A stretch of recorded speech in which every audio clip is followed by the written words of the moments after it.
The music is playing and we are live. We are live. Welcome to the show. This is the Blathering with me, Ken Knapsack. How are you doing? It's a Thursday night. Let me check the date. January 23rd. It seems like it's March already. It's that kind of week, that kind of life, but we're here having a lot of fun hanging out with all of you.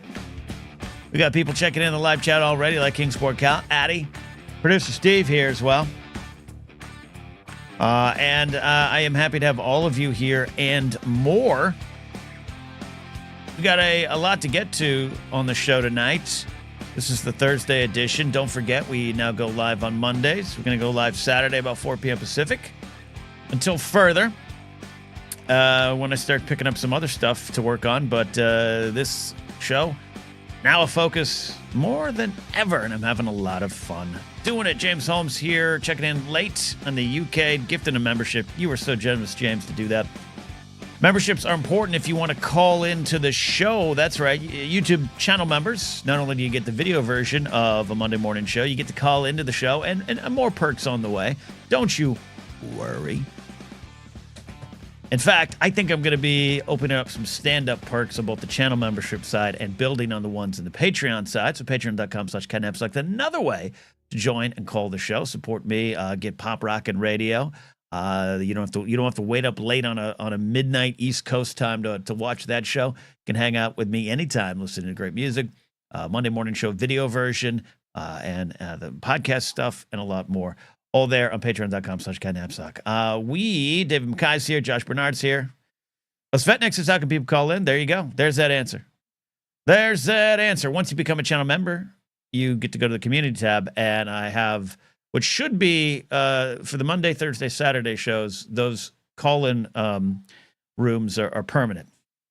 Here's what's on the show tonight. Okay, we're gonna take some open forum calls. So we got calls lined up. I think Addie is ready to yell at me tonight. I'm not sure. She has something planned. We're gonna find out what that means. I don't know. I'm excited. It's probably about musicals. Got to be about Annie. I've been living a hard knock life, and I think she's going to talk about that. Jared, TIE Fighter pilot, going to call in. One of these days, we're just going to talk about flying TIE Fighters. Maybe today. Producer Steve, whose side are you on? Says, go get him, Maddie. Producer Steve also promoted to full moderator of the chat room. We've never had any problems, but just in case. Hey, at 5:40 tonight, sorry as I take care of business here. And I know a lot of you listen on the audio podcast version, and I really, really appreciate that. If you're listening on the audio version, every once in a while, swing over to the YouTube side, give that a like, help the channel grow. Those things really help. There's a reason you hear people on YouTube say that a lot. I don't like to live in that world, but the likes, comments, good comments, if you want to put bad ones, okay. But likes, subscriptions, notification bells, being here for the live shows, rewatching, whatever you want to do. If you're here, happy to be on Team Zoc, and you got the mug to prove it, let the world know. 5:40 tonight, we are going to be debuting Good Bad Food, all right? Good Bad Food. This is, as with a lot of things with me, it's a segment in development, but our first guest tonight will be Ken Plume about that. He'll be defending, I want to say defending, that's not right. He'll be calling in about good, bad food that he loves. I know what his is. He's going to be staking his claim. If you want to call in or you want to comment and add to it, maybe refute it if it's that bad, you'll have your chance. 5:40, good, bad food. 6 p.m., NFL picks. Producer Steve and I are going to go through the 2 remaining games this weekend of the 4 remaining teams. NFL Championship Sunday, and I might have an upset pick. We'll see. Around 6:15 or so, we are going to be talking about what was on the thumbnail of UFOs in the U.S., and I'm hoping I have a special guest calling for that segment, but we'll see. We'll be spending about 10 minutes about that, and then after that, take some more calls, open forum. So if you have a call, you want to talk about something specific, get in there. And if you can see once you're in the StreamYard, remember, I take audio only, as long as I have the right tab on. You'll see private chat. Just say, hey, calling in about blank, and fill it in so I know to take you during that segment. Okay? Mike Fink says, I guess my Ravens Lions prediction last week wasn't so hot. My Lions prediction, not good. But I got to tell you, I'm really happy for my buddy Mark Ellis.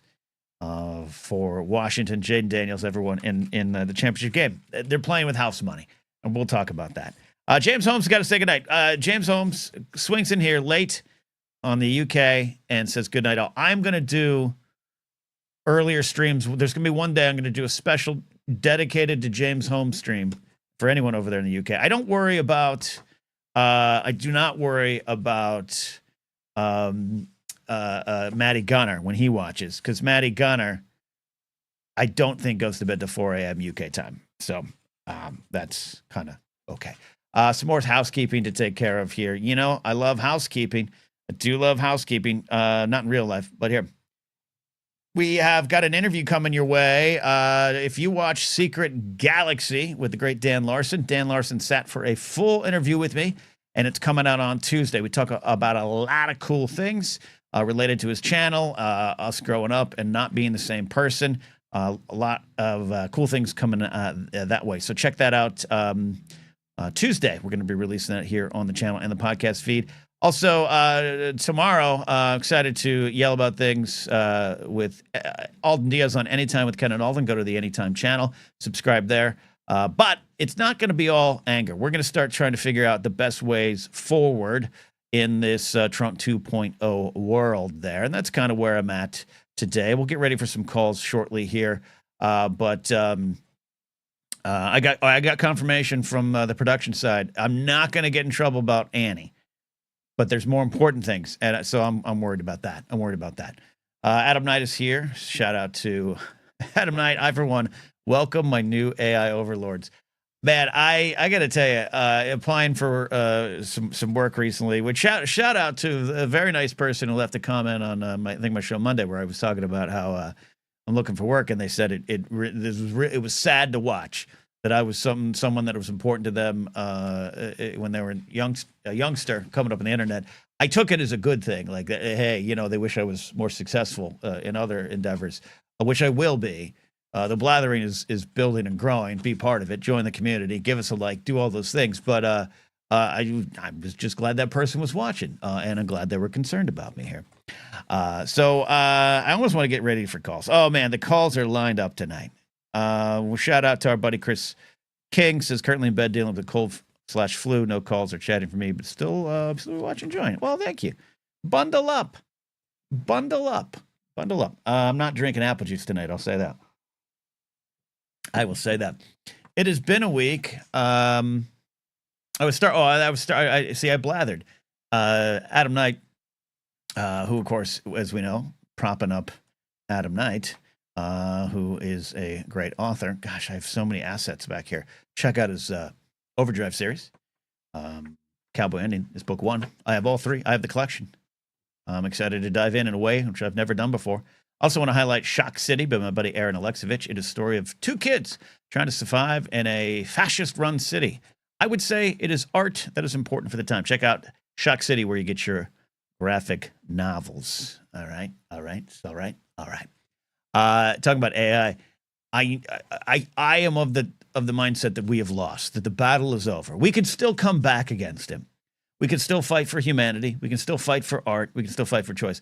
But in searching for work, it is amazing just how many of the sites, LinkedIn on down, Indeed, all these things are like, we're using AI to help you search for work. AI is in your corner right now. AI, everywhere. And I've always been a proponent of the idea that it's not all bad, and we can find a way to make it work for people. We can find a way to help people through AI. I don't mind using it to help with some organization or research. And you'll say, Ken, research, doesn't Google's Gemini tell you that, water will catch fire if you blow on it hard and stuff? Yeah. There's that. But there's some search engine stuff out there that leads you to other things quicker and more updated. And I find that valuable while I'm trying to put together projects for some things I work on. But I'm not here to defend AI. It is just frightening how it is. It's already here. It is everywhere. And it always maybe has been. I think AI was here before we were born. It has now gone back so far, it's in front of us. I think that's what's going on, to kind of quote Paul McCartney. So I'm not saying we have to give up and roll over like a chihuahua begging for a treat, which just happened 6 minutes before I started the show to me. But it is scary, so be careful. If you're totally against AI, I know a lot of people are. Check your six. Check your six. It's already there. And it's this weird, scary time. AI was invented 50 years ago. Yeah, I mean, that's the thing, right? Yeah, Addie's right. What do you think? Autocorrect, predictive text. It's been here. Been here. Mike Fink says, we knew it was going to be tough, a rough month, but holy mother of goodness, it's been a tough, I can't believe it's the 23rd and it's already just been insane. Go back to January 1, the terror attack in New Orleans. Like it's a lifetime already. Ready to get the Cal exit on the next ballot. We might, it maybe, could be. We do have a party in the green room, tonight. We have a lot of people checking in, ready to call in. And I really appreciate that. Yeah, Rich T says even Microsoft Word auto suggesting it's just funny how it's been marketed and now it's more out front, which is why I have a reasoned mind towards it.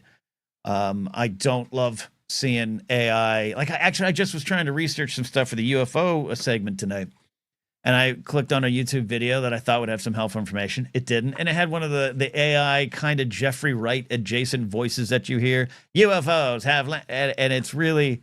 It's disheartening. A channel that I watch that's about sports cards and sports card information, real lo-fi channel, not big numbers. The guy did one whole video in AI. He literally pitched it to like an AI voiceover, like a weird female alien-looking character, and I didn't unsubscribe, but it immediately pulled me back from the channel. So it's just how you use it. Clippy new. Rich T says Clippy. Steve says Clippy had our back. Perhaps at the center of it all is Clippy. That's the truth. We're worried about our AI overlords. AI has always been here. And if you follow it all back down to the center, it's Clippy, just sitting there saying, hi, I'm here to help you live. We have to fight Clippy. Clippy's the problem. The other things going on this week, politically, yes, it's a mess. Just checking ground news. I'm not even going to bring it up tonight. One of my favorite headlines. I love looking at the headline. I play headline roulette, where it's like, oh, is this somewhat good? Oh, a Seattle police officer set to be sentenced for 2019 shooting death of a homeless man. I don't think that's good, but I think it's good if he gets sentenced and faces some sort of punishment. Michael Bloomberg steps in to help fund UN climate body after Trump withdrawal. I think I'm going to like that. That seems like a positive article. And then after that, it's just craziness. After that, the U.S. Coast Guard starts using the Gulf of America. That's where we're at. That's where we're at right now with this administration, is the vindictive nature of it. That's where I've just become exasperated and exhausted, and we all are. This isn't anything about helping. This is about a culture war. This isn't about just policy wins. And I'm here. I'll look at your policies because I got a lot of people in my life. You got policies. Okay. Gulf of Mexico, is that the policy? Manifest Destiny 2.0? The second Gilded Age? Does any of us seem good? Or is it just vindictive power grabs? I don't know. And then my favorite headline of that, Marjorie Taylor Greene tells a reporter, Americans are sick and effing tired of January 6th. And she's not wrong. I don't think she's wrong. Again, haven't clicked the articles. I'm just playing headline roulette. What do you want to shove into your eye holes and ear holes tonight when you're settling down at the end of the night and you're reading headlines? I don't think she's wrong. I think we're all sick of January 6th. We're sick of, on my side, having to constantly try to point out to a lot of people in our lives, yeah, it wasn't a just peaceful gathering. Yeah, maybe some people just showed up because it was a thing and it was a happening and they just kept walking and following the crowd. But it was an insurrection. And 1,600 pardoned people. The death of a Capitol police officer. The death of someone who was shot trying to get in the Capitol. Also a tragedy. I'm not happy that happened. We're sick of trying to talk to you all about it being a little bit more than just a little guided history tour through the Capitol building. And then on the other side, you got all the people tired, I think, of being faced with the truth, being faced with the video.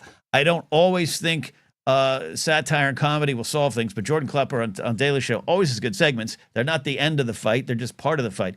But him showing footage and pictures, Trumpers to MAGA folks at the inauguration who weren't allowed to get in because they moved it inside.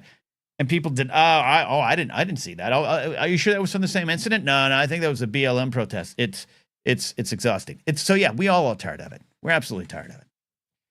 But hey, as 8984M did say, or does say, what did Nemec say? It will get exhausting. It will get exhausting. So there you go. Yeah, defunding's going on, all that stuff going on right now. So we're going to get to the calls. Like I said, 5:40-ish tonight, we're going to have our first segment, Good, Bad Food. If you're just checking in here on the Blathering, this is what we do. We talk about life. We talk about news, talk about lifestyle, food, sports. It's a community gathering. That's what we're here for. So we are going to go that route at 5:40 with Good, Bad Food. But before we do that, we got some calls. I'm going to take this cat up. Oh, wow. Okay, so Addie's in the hole. She's in the hole. The leading off is Jared, the TIE pilot. And Jared, I'm gonna give me a thumbs up that I can prop up that camera real quick. Okay. Jared, let me clear some stuff here for you. You finally did it. For those listening, we finally see him in a TIE fighter helmet. Oh, of course. I can't hear you, buddy. Are you off? Are you on? Maybe the helmet. Hang on. He's also shirtless. We'll get there. I'm not hearing nothing on your end. You might have the Scotty J-Ro problem from last week. All right, he says he put up a finger. That's intimidating. Still can't hear you. Still can't. Maybe it's something. No. All right. How about now? No. Nothing?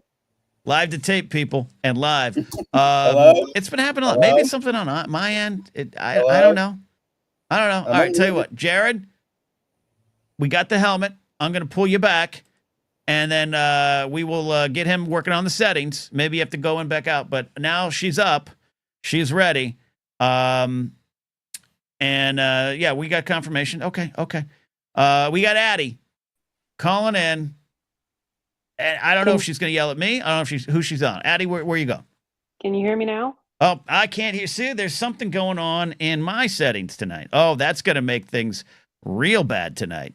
That's going to make things really problematic if, yeah. Yep, there it is. We've got some, let me mess around with some stuff. We have definitely got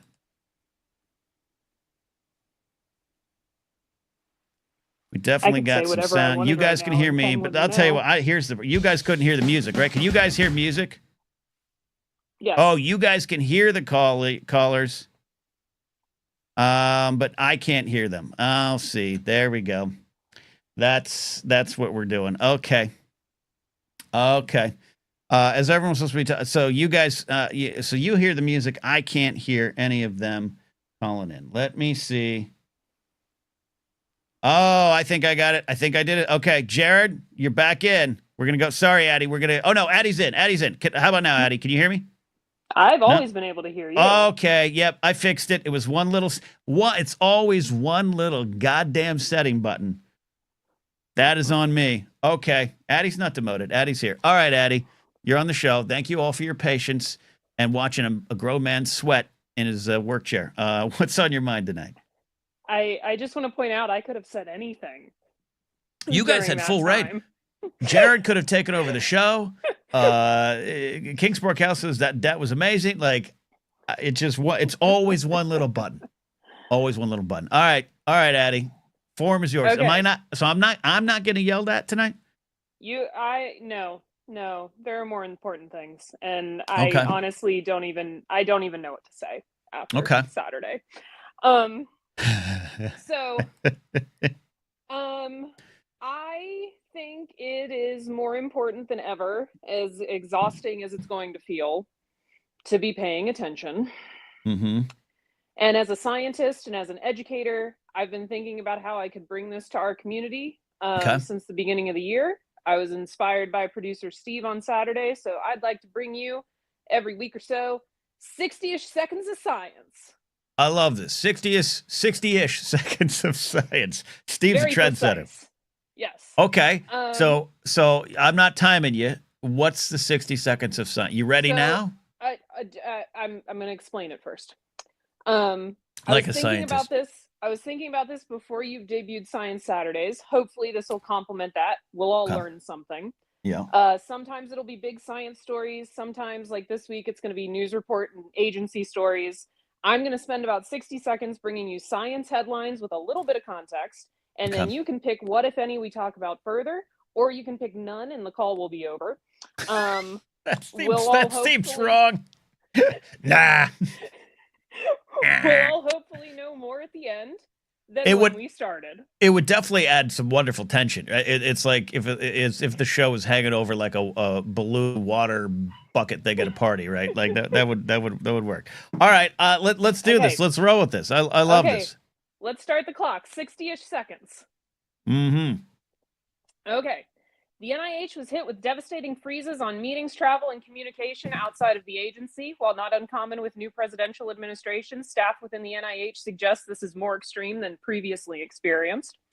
For the second time in 2025, a polar vortex rocked the U.S. This resulted in well below average temperatures from New England through the Midwest Plains, Rockies, and Deep South. It also resulted in snow in a lot of places you don't normally find it. The Jacksonville airport reported measurable snow for the first time since 1989. 10 inches of snow fell in New Orleans, which was double what has fallen in Anchorage, Alaska since the beginning of December, which was also warmer on Wednesday. Houston picked up 3 inches of snow, which did result in some adorable videos of zoo animals seeing snow for the first time. And it's important to say what most of the media has not. Despite the cold, this is directly due to climate change. Record ocean heat resulted in catastrophic bleaching of the Great Barrier Reef in 2024. NASA's Earth Science Climate Division, which is probably not long for this world, has also reported that 2024 was the hottest on record. But in good news this week, Europe posted a record year for clean energy usage, with 47% of the EU's electricity coming from solar and other renewables in 2024. Coal fell below 10% for the first time ever, and wind generated more electricity than gasoline for the second year in a row. The US had 22.7% from renewables, but Brazil led the pack with a whopping 89% of its energy coming from renewable sources. And that is 60-ish seconds of science. Where would you like to go? That was great. That was a big win. Big win. I love segments, Addie. That was a big win. Where do I want to go? I want to pass through one, and then I want to go to the funding, because 8984M was talking about that too, and I'm looking it up right now. And I'll admit, like, of all the things, this is why we talk about it. You know, it becomes overwhelming, therefore exhausting, which is sometimes how they win. I hadn't even looked at the headline today because I wasn't high up when I'm looking at it right now on the Hill. Literally the website, The Hill. But the weather, it's interesting you talk about the weather thing. I have our buddy who calls on the show, Scotty J. of Bombad Podcast. I was chatting with him today. He lives out there in the Louisiana area, and he was sending me pictures of snow. We were just talking about it. He goes, you know, and yeah, it's fun. It's cute. There's some nice pictures. But he had a conversation with one of his neighbors, who I'll describe differently in the term Scotty used, but just, you know, let's just say a neighbor with red hats. And the guy saw the snow, and he told Scotty, says, global warming clearly isn't real. And Scotty explained, as a middle school educator, that this is an example of extreme weather patterns, and it's a sign of global warming. And the guy said, yeah, right, before going back inside. So even when the evidence is sitting right in front of their faces, they can't face this stuff. I talk about this with the fires, Addie. Record-setting hurricane-level winds in Burbank and in Southern California. Santa Ana winds aren't abnormal. Fires starting because cables or cigarettes or intentionally by arsonists aren't abnormal in Southern California. But a fire starting and moving 500 football fields in a minute is a direct result of this. Even when it's in our faces, I got people in my own life going, it wasn't global warming. It started because of a downed wire. Addie, what do we do? How do we communicate this in a more direct measure? Or is it just letting it all burn and die? Well, the one thing that I have done in recent years is I've stopped using the term global warming and only use the term climate change, because I think global warming is one of the greatest misnomers that has ever been used, because it implies that only warmth is happening. Now, I will say the article I got those statistics out of did point out that warming is happening in other places. Europe has experienced record heat for most of January for this time of year. And the polar vortexes are a direct result of warming in the Arctic. The Arctic is warming at a rate 4 times faster than the rest of the globe, and it is destabilizing the wind patterns that you have, like the westerlies and the trade winds and all of that. There's 3 different sections of wind on the globe. They spin in opposite directions, and that's how you get the doldrums in between them. The section between the mid-latitudes and the Arctic, because the Arctic is warming, the barrier between those two is destabilizing, and that is why we are experiencing more and more polar vortexes of this Arctic air dipping into the mid latitudes. This is why you have smart people around you, folks. Addie, great job explaining that here, and I really appreciate you bringing this up because it's something that 20 years ago I would have made fun of, because not just because of my upbringing in terms of politics and beliefs and all that kind of stuff, but I just would have been cynical about it. Oh, that Al Gore again, here he goes, inconvenient truth in us. Ken, I didn't believe in climate change until I was in my first year of grad school. Right, so right. There's no shame in it. And I think that's part of what I want to own about it, right, Addie? Like, I want to own that. Yeah, no, it's been a journey for me. And you mentioned, I agree with you. Global warming is similar to how I think about defund the police. I'm someone who has a public safety background. My family and some of my best friends in my life, police officers. I think it's a tough, really needed job at times, and I think crime is real. There's a lot of factors that lead to crime, but I do think you do need some people who heed the call and go in. But when you say simply defund, it can be talked about in so many different ways that the meaning gets down that it turns into, well, who are you going to call? And that's all they say. Oh, well, who's going to show up when you need help? And it's like that. It's more about an emotional reckoning within departments, it's a change in approach, and just that the idea of a title does not make you a hero is one of the big things for me. That's not on a ledger. That's in the minds, and that's where I want to talk about things. So I really agree with you. And I don't, as a less than smart person, don't know how to communicate to someone in New Orleans when the snow is hitting them in the face. And maybe there's been snow there before. Maybe it's not abnormal to them. Maybe just like the Santa Ana winds or something I grew up knowing about out here. It's different. And you're spitting facts in which we need to try to combat this. I just don't know. I also personally, and this is an entirely personal stance, I think Al Gore is the worst thing that ever happened to climate change and environmentalism, because I think it made it more political. No, you're absolutely right. I don't like Al Gore, therefore I do not believe in climate change. I don't agree with his politics, and therefore I do not believe him on this either. I really agree with that, because that was part of it too, as it becomes this bipartisan issue. And that's why, as I try to untangle, not disprove or take God out of the conversation, but to untangle a lot of our policies and government structures and officials from Christianity, Catholic, Protestant, whatever it is, organized faith. It's because I want to ask them, what part of the Bible makes you feel that global warming can't be real? And I do agree, it was that. I voted for Bush because at least he's not telling me the world's burning. You know what I mean? Like, on some level, it works because we vote with our hearts when you're not a fully educated voter. And I'm not a fully educated voter, to be clear. We are all, we have our areas of focus, but a lot of people just, if they vote. 36% of the country didn't vote in this last presidential election, if I read that stat right today. Apologize if I didn't. So, yeah, boiling it down. Pun intended, pun not intended, Addie. Boiling it down to simple, digestible facts so they can understand it and not be against it in this, the wall goes up. Oh, what is that, Al Gore stuff? Honestly, my first year of grad school, I finally had it presented to me as data, what I refer to as science without spin. It was just straight data from another scientist. And I was like, oh, that actually makes a lot of sense. Of course that is happening. Love that. Addie, it's definitely a packed show tonight. I'm not done talking with you here, but I do have Jared of Kingsport Cal. We got people lined up. We got 540 Good Bed Food, but I want to talk to you a little bit about the National Institute of Health and the funding. The Trump administration halting the grant-making process. That was on your list. What do you want to talk about in that regard? So it's not the grant making process is of the most concern to me as a scientist who currently has NIH funding. I'm trying to get that funding renewed. But beyond that, they had to cancel trainings that were set to start an hour from then. They've had to cancel travel. And again, this is not abnormal because they're about to get a new boss. The NIH is under the Division of Health and Human Services. Every time they change presidential administrations, they do have Sure. hiring freezes and all of that because the administrations have different goals.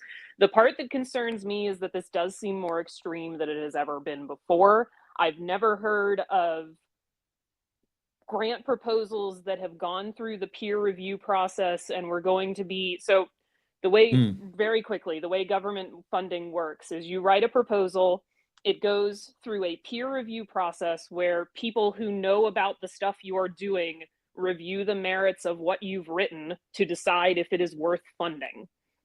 Okay. And then they recommend it for either funding or not funding. And then all of those get impaneled in a larger panel where they figure out, do we have the money to fund all of these proposals that have been recommended for funding, and how much money is everybody getting? So proposals that had gone through the first part, that peer review process, are now being halted because they can't impanel the second panel to decide on funding. And while I have seen some people claim this is because there is no congressional budget for that funding, given the things this administration has said coming into it and the things that are outlined in Project 2025, I have trouble believing there's not a more nefarious reason for this. Yeah, and that's part of the concern. I feel that there. Yeah, like you said, some stuff, and I think it's important to acknowledge what is normal, what is this or that. Yeah, I really hear you on that, but that it's there's no trust in the system going forward. And the fact that they are not allowed to communicate outside of the agency about any of this. They are not, NIH's social medias have all been frozen. NIH grant administrators, if I was to email them right now and ask about the status of my proposal, they are not legally allowed to email me back because they are not allowed to talk to the outside world right now. That's not good. Yeah. Not good. Well, you are officially dubbed our reporter on this issue, and you will help us monitor it throughout the next 4 years. Deal? I will try to bring better good news next week. No. In the headlines. I love it. I tried to find some. No, this is why I surround myself with people of better minds than me all the time. And Rich T has this comment I want to bring in here. It says, Rich T, who is a Miami Dolphin fan like me, says, I got into a, quote, discussion about football with someone the other day, and they said it's a fact that Kansas City get help from the refs. And I said, it's an opinion, not a fact. That's a little bit what I'm going to be talking about later tonight about our obsession with UFOs. It's this constant, that fact you're putting in front of me ain't real. And why there's definitely throughout history some things in the shadows, things we should question, things we should wonder about, and, an NBA reffing, scandal. It's not everything. And then once something is presented as a rebuttal to the theory, a fact, the fact that often it is just refuted, or in the case of this football thing. And there used to be there's posts still from me on my Facebook page talking about, and I was mentioned on the show here recently, talking about, the NFL, what did the writers come up with this season? And there's some weird things that happen. And I do think there's some kind of favoritism to superstars. That's part of baseball lore. When is it Musial or Williams? It's one of the big ones. Someone might remember from the Ken Burns doc, where a rookie pitcher threw 4 pitches. They were all called balls, even though some were on the corner. And the pitcher complained, and the umpire said, hey, when Mr. Williams or DiMaggio, whoever it was, tells you it's a strike, it's a strike. So, yeah, there's a little of that. But that doesn't mean it's a scripted conspiracy, and you cannot get anyone off that. January 6th, based on an election lie that has been disproven many times, or at least said, hey, not what you think it is. At the very least, not what you think it is. You can't get people moved off of it. So, Addie, I don't know what we do other than spit the facts like you were there. Well, I'll be back with more facts next week. Love it. Addie, before I let you go real quick, and Jared the TIE pilot's going to get back up here. We'll see if he's brave enough to put on that TIE fighter pilot helmet again. What was your gut reaction to me saying one of my first films to love was Annie? I still don't know what to think about that, Ken. That's why I'm not yelling at you right now, and I just went with science. I have nothing. I have nothing. It's a hard knock life for me.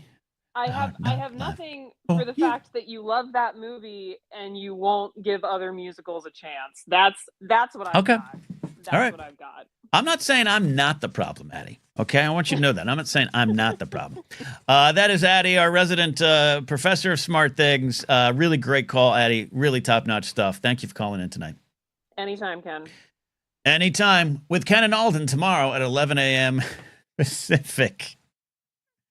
Aaron Parisian here. Check out Aaron. Here's I'm gonna do this again. And check out my buddy Adam Knight's book, Cowboy Ending, book 1 of the Overdrive series. Aaron, have you ever sent me one of these cards in? Send me a card of your books. Send me a card where they can buy your books. I want you to sponsor segments here. Aaron's been a longtime friend and supporter of the silly things I do, and just absolute sweetheart and one of the most talented writers out there. So, Aaron, you're up.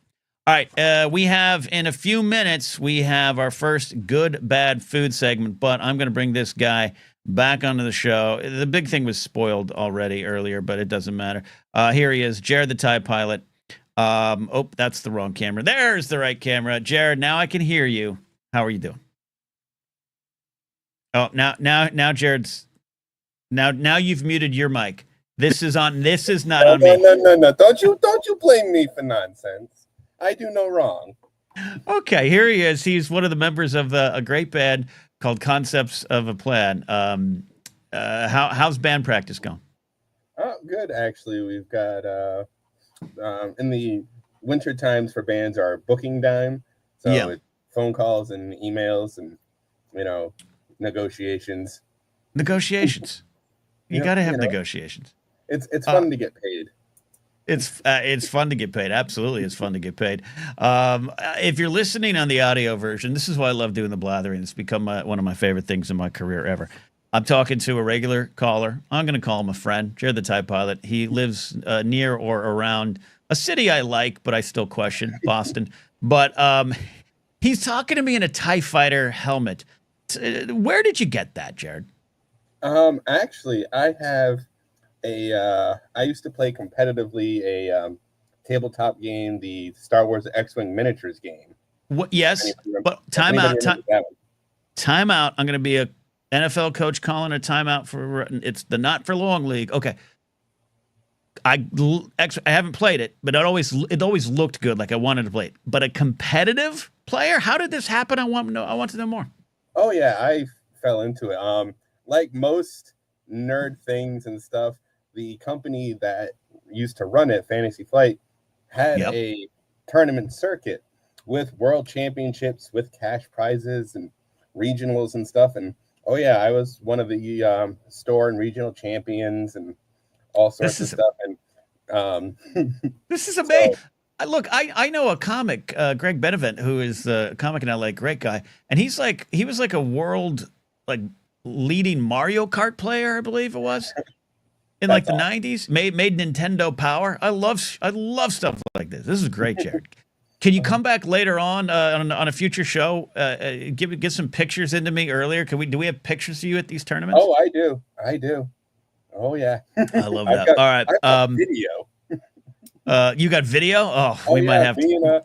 Me and a buddy, we filmed a couple of matches because we were practicing for regionals. So we wanted to review what we were doing afterwards.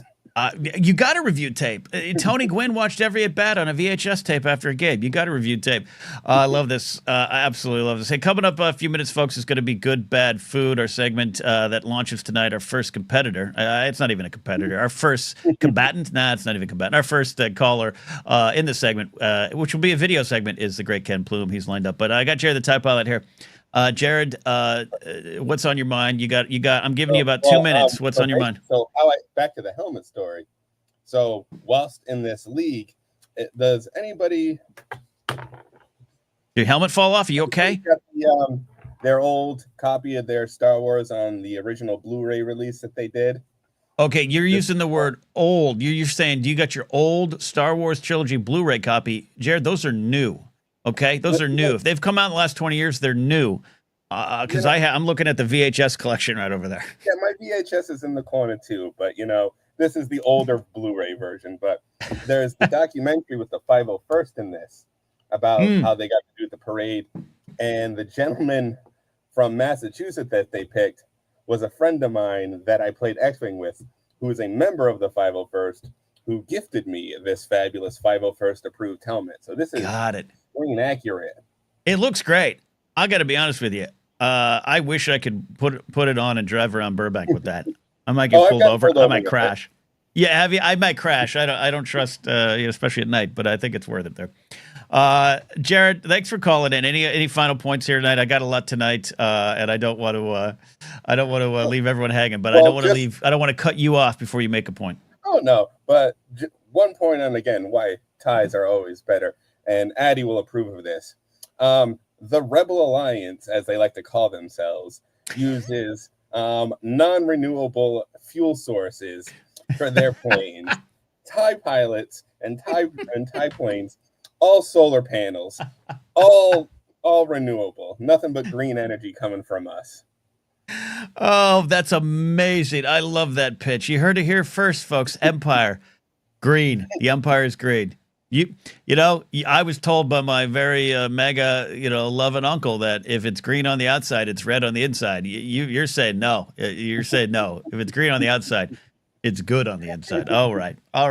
Jared, that is beautiful. Thanks for the call. All right, you guys stay safe. Jared, the TIE pilot. I love that.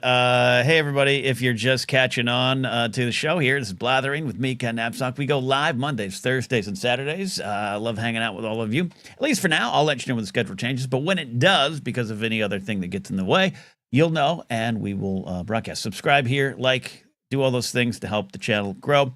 Let you know, again, what's coming your way soon. I have got a great interview coming on Tuesday here at the channel with Dan Larson of Secret Galaxy. So Dan and I got to hang out for about an hour. We proved that we were not the same person. We had a great conversation.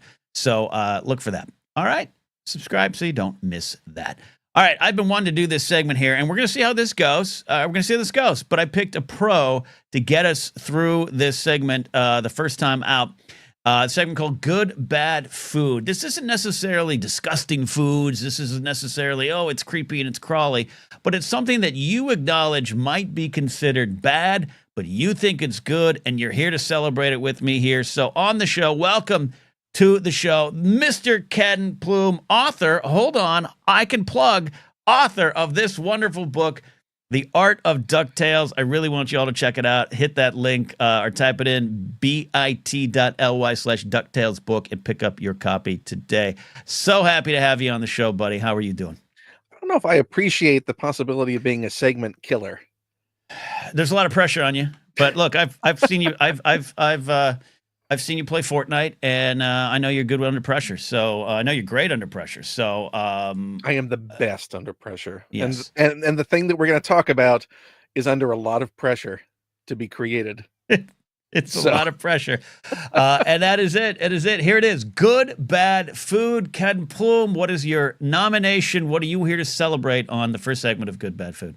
So I'm going to start with a base that I think most of us can agree on. Is something that is generally well loved. Okay. So we're going to start the idea of grilled cheese. Just a simple grilled cheese. Mm-hmm. Mm-hmm. And I love grilled cheese. You love grilled cheese. People make Big it fan. a lot of different cheeses, a lot of different breads, but it's a simple, quick thing to make. My idea recently, there's a food stuff that I have long avoided after a childhood of perceived trauma associated with it, and just a general ick factor for not fully understanding what it was and what it is, even though it is beloved in many different areas of the world and is a staple of cooking in a lot of different areas of the world, and is a product of mid-century engineering, food engineering. Necessity. Okay. Yeah. No, it's a way to deal with using all the bits of a thing. So we could do it. Use all the bits. So I thought, there's been the last couple of months, I would give this thing another try. And that thing that I gave another try, I have a prop, so I'm gonna bring it into frame. The props. The thing that I decided to try in a simple grilled cheese. Mm-hmm. Love it. Is Spam. Wartime Spam. Post-wartime Spam, really. Oh, okay. You're not eating This is great. So, first, okay, I want to hear your recipe. You're a good cook, by the way. I know this for a fact. You have a very you love sharing your love of food. But so I want to hear from you. But you touched on something right away, and in chat, Addie was like, "It's got to be spam." But okay, here's where we go in chat right away. 898-4M is screaming, "Spam is awesome," and this is what I want for this segment, everybody. I want your opinions on this. Addie just straight up says, "Ooh," Kingsport Cow says you can fry that boop, and it is amazing. We have got a lot going on here. Spam is very versatile. Says Latest Bowl. You were speaking about something that I grew up too, with this idea that spam. And I had never tried it. I recently tried it back in the GPA days. Ikaika, our engineer, would make Hawaiian breakfasts, which included fried spam. Loved it. But I remember thinking, I was raised as a kid in Reagan's America to say that this is wrong on a lot of levels. You grew up with me, not with me, but at the same time. Yes, am I wrong? And even from the comedy perspective, Monty Python taught us that there was something that was comical about spam. And that it was always a mystery meat. Everything's in spam. What's in spam? It's everything and nothing, and you don't know. It's a mystery. It's an art piece. It's everything a great unknowable. Yes. Yeah. Well, yeah, you're right. And we used to be on the playground mocking the kids having spam. Ooh, what's in it? While I'm shoving 12 hot dogs down my gullet. And it's no different. So I'm going to start off before I'm going to give you the recipe for this. And it's a very simple recipe, this grilled cheese. But do you know what the ingredients are in spam? I don't. And now this plays into a bit of the factor with spam. So the listed ingredients, and you expect this long list of ingredients for any product today. Yeah. The ingredients are, it starts off bad. Pork with ham. I'm still trying to understand that fully. Salt. Pork with ham. Salt, water, modified potato starch, sugar, sodium nitrate. So basically, it's meat and salt. I ate a sandwich at a gas station today that had worse and more ingredients than that. And I'm assuming the starch is probably just a binder to keep it all together into a form. That's potato starch. Okay. So it's meat glue. It's meat glue. Yeah, it's meat glue. Who doesn't love a good fried meat glue sandwich? The ingredient list for hot dogs is longer than that. And more egregious. I'm still concerned about the pork with ham. I don't understand the semantics around pork with ham. I would love that explained to us. I would like someone in the pork world to show up and provide us the information. Hot dogs, I don't want it explained to me. I do not, at a certain point, do not want to know. I don't need to know. That's true. That's true. By the way, I switched to vegan hot dogs. There's a brand that tastes great, but it hurts me more than regular hot dogs, if you know what I mean. Like, so I don't, good. So there's processing difficulty. Yeah, processing difficulties. we need to get like a technical difficulties, but just processing difficulties. Or just that little spinning wheel graphic on your chest. So Brian Jackson, Mr. McClunky says, I'm gonna try grilled cheese with spam. I think, yeah, you got this. So I'll tell you now the way I prepare it and the thing that really pulls the flavor together for me. So, and it's a very simple grilled cheese. So pick your bread. Some people like a sourdough. You can go with a straight white bread, whatever you like. Your favorite bread. Love sourdough with grilled cheese. Butter the bread outside. Normal preparation. For the cheese, I just hold on. I'm gonna stop you right there. I've been asking, do you butter both sides of each slice when you fry up a grilled cheese? No, only the outside. Really? I've been doing it on the inside. Let me tell you something. That's a party in your bread, folks. Listen, I more butter, flavor. I'm fine with that. All you're doing is melting the butter on the inside. The butter on the outside is to help with toasting. Help with the toasting. All right. Carry on. I apologize for the. I like what you said. I like where you're going. So thank you. Standard, but on the outside. Cheese, again, your favorite cheese. What I use is a shredded sort of Mexi melt. So Mexican cheese, the mix, shredded cheese, just so it melts a little bit quicker. But you can go with a straight American cheese, whatever your favorite cheese is. Okay. For a can of Spam, the thing is, I will cook the Spam first. Okay. So I will take this can of Spam, I will slice it into 6 slices. So this is multiple meals you get out of this. 6 slices. Okay. And then cook it in the pan until it's nice and crisp on both sides, all the pieces. I just cook everything, and then I'll put the leftover in the fridge, and when I warm it back up, I'll warm it back up in the pan, essentially refrying the outside of it to warm it up. Okay. So I'm frying the Spam first by itself. This is not inside the grilled cheese. Like The spam is fully cooked through and fried and crispy before it ever Yeah. gets inside the grilled cheese. Yeah, I do like being inside a grilled cheese. Let me tell you. So let me ask you this though. That's a great technique. Cut and fry the spam first. I know, and I'm cheating here because we've had this conversation off air. Do you agree, or at least do you feel like it's justifiable to consider this a warning to anyone trying this for the first time, that when you open that can of spam to slice it into 6 parts, that is somewhat of a off-putting task? Yeah, no. There's something Frankenfood about the appearance, and it has that jellied coating. Like it's got a material. It's got a sealant. That's what I was looking for. You got to warn people. The meat you're about to cook has a jelly coating when you get taken out of a can. There is a slurp effect of trying to extricate it from the can. You may actually need to get a fork to get it out of the can. It might not be an easy slide either. I've never heard. There may be some vacuum. I've never heard a more descriptive word than slurp as spam comes falling out of a can. It is what it is.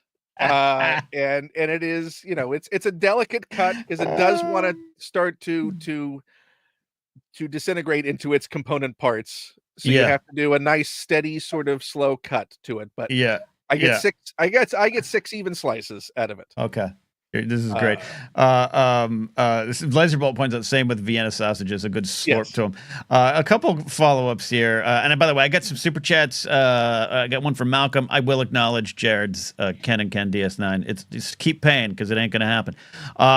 Keep paying and it will happen. Well, Corey had this question. Corey Hendrickson, thanks for being here tonight, Corey. So you fried the bread in spam grease. Okay, so we've cooked the spam. Nice and crispy on the outside, cooked all the way through, and it's sliced. So when you slice it, you're slicing it 6 slices that way. Okay. So you have sandwich size slices. Sandwich slice. Okay. Yeah. Okay. So it's one slice per grilled cheese that you're doing. Love it. So you can get 6 grilled cheeses out of what you cut and cook. So absolutely love that. I cook it thoroughly. I put the leftovers in the fridge. I have if like I'm making 2 sandwiches, 2 set aside to go in. I have my bread ready, buttered on each side or both sides if we're you. Or mayo. Some people want mayo instead of butter. Okay. So you still have your pan, and you've just cooked the spam in it. And so I put it on a medium heat, and I put the slices of bread down, and then the next layer is the shredded cheese. So the cheese starts to melt because you want that to be fully melted. That's very important for the grilled cheese. On top of the cheese, I put the slice of spam. Mm-hmm. On top of that, and this is the thing that ties it all together, is the layer of deli mustard. This is the brown, coarse deli mustard. Okay. And then I put the top piece of bread on. So the mustard and everything is cooking in with the grilled cheese. And you flip it like you normally would a grilled cheese. Once the one side's cooked, you flip it over, and then it's done. You slice it, and it's done. This is amazing. Do you feel that there's and Kingsport Cal's been a cook before? Could you do a mustard exchange? Your favorite mustard? I mean, it's you cook it to your delight.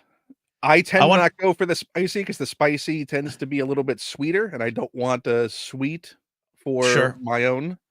And some spicy things might cause processing errors within a lot of people. All of this is going to cause a processing error. Let's be fair. The wonderful Aaron Parisian says, nope, you lost me. Mustard is gross. I just want to point out that Aaron, no problem with the jelly coating on the meat or the slurp, but mustard, she's out. Don't use the mustard. If the mustard's not your thing, extra butter.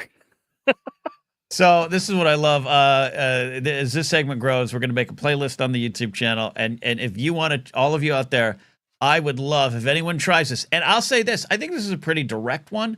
I think this is an easier sell than what might come for other folks. And by the way, this you out there listening, it doesn't have to be weird foods. It might be your pitch for a 2 a.m. 7-Eleven Big Bite or something like that. I want y'all, it's wide open a world. But this is a great example of something that has a preconceived notion attached to it, spam, that might not be true. It has less ingredients than hot dogs, and you fry it up. You get over yourself. You get over your stigmas and your stereotypes that you hold within your heart, and you enjoy a good meal. Ken Plume, you've done a great job explaining that. Yeah, it's really about acceptance, isn't it? And I'll leave you with this. Yes. According to the can, what do they want you to think that spam stands for? Man, I don't know. I was trying to think of some wartime words, but what do you got? Think about when you throw a lot of money at an ad agency. So Yeah. spam is sizzle, pork, and Sizzle pork and sizzle pork and the and you have to use that A. Sizzle Yeah. pork and I almost wish I was a YouTube channel that did documentaries on food histories, because that's amazing. I did not know that. That is sizzle. What is it again? Sizzle? sizzle, pork, and There you go, and folks. I think it's a deep contemplative. Oh, yeah. There's a lot of contemplating in that. That's it. That's a home run segment. Our first good, bad food with the wonderful Ken Plume. Don't forget to follow him. Go to his YouTube channel. He's got great long form interviews and a whole lot more. Ken, thank you for a home run of a hit there. Check out that spam, everybody. Check out that spam. Good, bad food with Ken Plume coming in hot with the first segment. If you want to call in and be part of Good, Bad Food, just reach out. If you're on my Patreon page, the Discord is a good spot to do it. If you're a YouTube channel membership, just post. We'll get in touch. If you're not any of those things, we'll make it work. You don't have to be a member to be on board. Kingsport Cow says, spam is good, kids. He's straight going there. And JMB says, thanks, Ken Plume. I think. Addie saying, well done, Ken and Ken. It's beautiful. By the way, and I love hearing Ken Plume describe his cooking process. It is said with the love, passion, and eloquence of John Adams writing Abigail Adams a letter when they were apart from each other. It's a beautiful thing to witness there. Also, Troy had a great comment here. Spam is actually the alien that crash landed in Roswell, and the government has to continuously cull its body matter and sell it, or else it will grow exponentially and engulf the entire planet. Troy, that's a home run comment of the night. We do have a super chat question, and here's what I'm going to do on the fly here tonight, as the show will go. The main show on Thursdays usually pushes towards 2 hours, so thanks for hanging out. If you're here watching the Blather with me, Ken Knapsack, at 6:30, open forum calls, super chats. I'll get to those. If you have a super chat that has a specific question, that's when I'll answer it, and I greatly appreciate those. Help keep channel going here and growing. But right now it's almost top of the hour, so we'll catch up with some comments. We got some calls lined up, but what that Jared the type of this says, forgive the spam. I just sent your blue sky inbox, kid. It's my X-Wing picks. Okay, I thought we got spam, we got X-Wing picks, and Jared slide into my DMs. All good things around these spots. All right, we are going to go to our top of the hour segment here. 6 o'clock means it's almost time for NFL picks, but as always, Producer Steve is here. Producer Steve, I didn't tell you I was going to promote you to channel member moderator, but how do you feel about the promotion tonight? Oh, man, I feel honored. I am going to rule with an iron fist, but a velvet glove. But no, I'm just kidding. No, we're everyone's behaving, so we're all good here. It's a good chat. To be bestowed. Yeah, it's a great chat. Awesome community. I love these people. It's a great time. I love hanging. I've really been thinking about it as I have to kind of question where I want to go in my career, my future, and doing some things that maybe I don't have to do, just kind of make sure I can float. I was like, nah, I'm fighting hard for what we're doing here. The Blathering is growing, the community is growing, and I want you all to be a part of it there. And Steve, you've been a great part of that too. I can't thank you enough. I've said it privately, but I'll say it here. Love your calls, home run hits. That's why I've officially promoted you to a volunteer producer. I've been on LinkedIn. The 1 out of every 3 podcast producer jobs has the word volunteer on it. So but soon, Steve, you're going to be rich from this. Okay. Happy to be here. Love the show. No, hell yeah, we're killing it. We're going to continue to do so. Excited to have football talk tonight. I was going to say, before we get to the sports, this week, really, this is why we have sports, Ken. This is why 24/7 sports exists, so that you can kind of shut out from the rest of the real world and just watch really strong athletic men hit each other in plastic and whatever pads are made of. at really high speeds and cold temperatures. Speaking of cold temperatures, I crushed the weather report last week. You said, Steve, what is the weather going to be? I had no idea what the weather is, Ken. I just get the lines together for the games. It was going to be cold in Buffalo, Ken. Guess what? It was cold and snowy in Buffalo. So cold and snowy in Buffalo. Yeah, I loved 2 snow games last week. 2 snow games was amazing.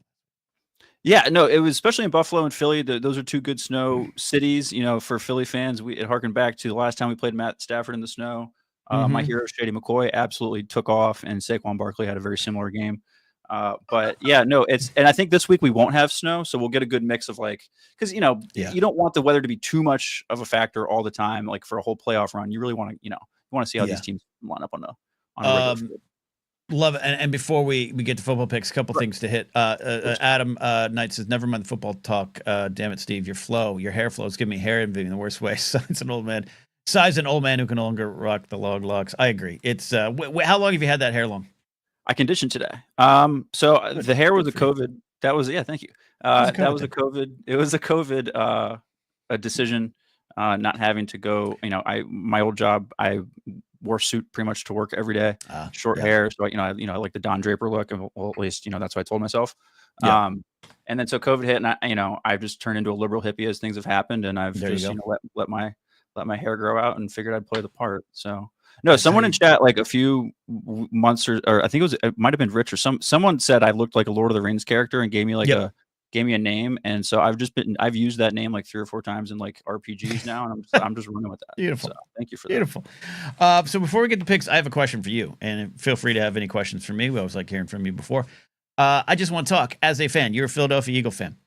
How does it feel? Don't worry about the picks. Don't worry about the numbers. I think I know where I'm going, but I just want to hear you. As an Eagle fan, watching Barkley break that last run, saying, watch this and doing it. How do you feel? I was an emotional disaster last week watching the Rams game. I think my wife was going to kill me because I was just running around the house screaming at the TV. I get emotional when I know I'm just in my happy space of just a house. Out in public, I can behave myself. Unlike a lot of people who also root for the Eagles, I understand we have a reputation. But anyway, no, it's amazing. I am a huge football fan. I live for Red Zone on Sundays, and so the days that the Eagles win and I get to enjoy that is just awesome to me. Love it. But the feeling of these playoff runs has been incredible. The 2017 Eagles team that won the Super Bowl is one of the happiest days of my life, without a doubt. And the Kansas City game a few years ago was heartbreaking, but after the pain washes off, you really enjoy the run. So it's hard to enjoy it right now because it's so up and down, and the Sundays are so. You have such like a gut feeling in your stomach all day. But pretty soon here I'll be able to kind of just drink it all in. As a Miami Dolphin fan, I don't know what you're talking about. It's been a long time. Lord Robo says, sorry about the NFL season's over since last week. I didn't make the rules. That's true. Lions fans, I'm still heartbroken for you. All right, any questions for me, or we'll get to NFL picks? No, I was just, this was a heavy sports week, man. Before I got on, I tried to put my lacrosse helmet on since Jared had his TIE Fighter, but it doesn't fit anymore. So it's been like 15 years, 20 years. So it doesn't fit anymore. But sure. No, I think other than that, no, we were super happy to do the other sports segment the other day. That was a lot of fun. Kind of, fill out the news stuff. So we'll keep doing stuff like that. But let's talk football. Yeah, and on that Steve segment, 16 Seconds of Sports, clipped it out to Monday's show. It's under the headline, Are the Dodgers Ruining Baseball? Check it out.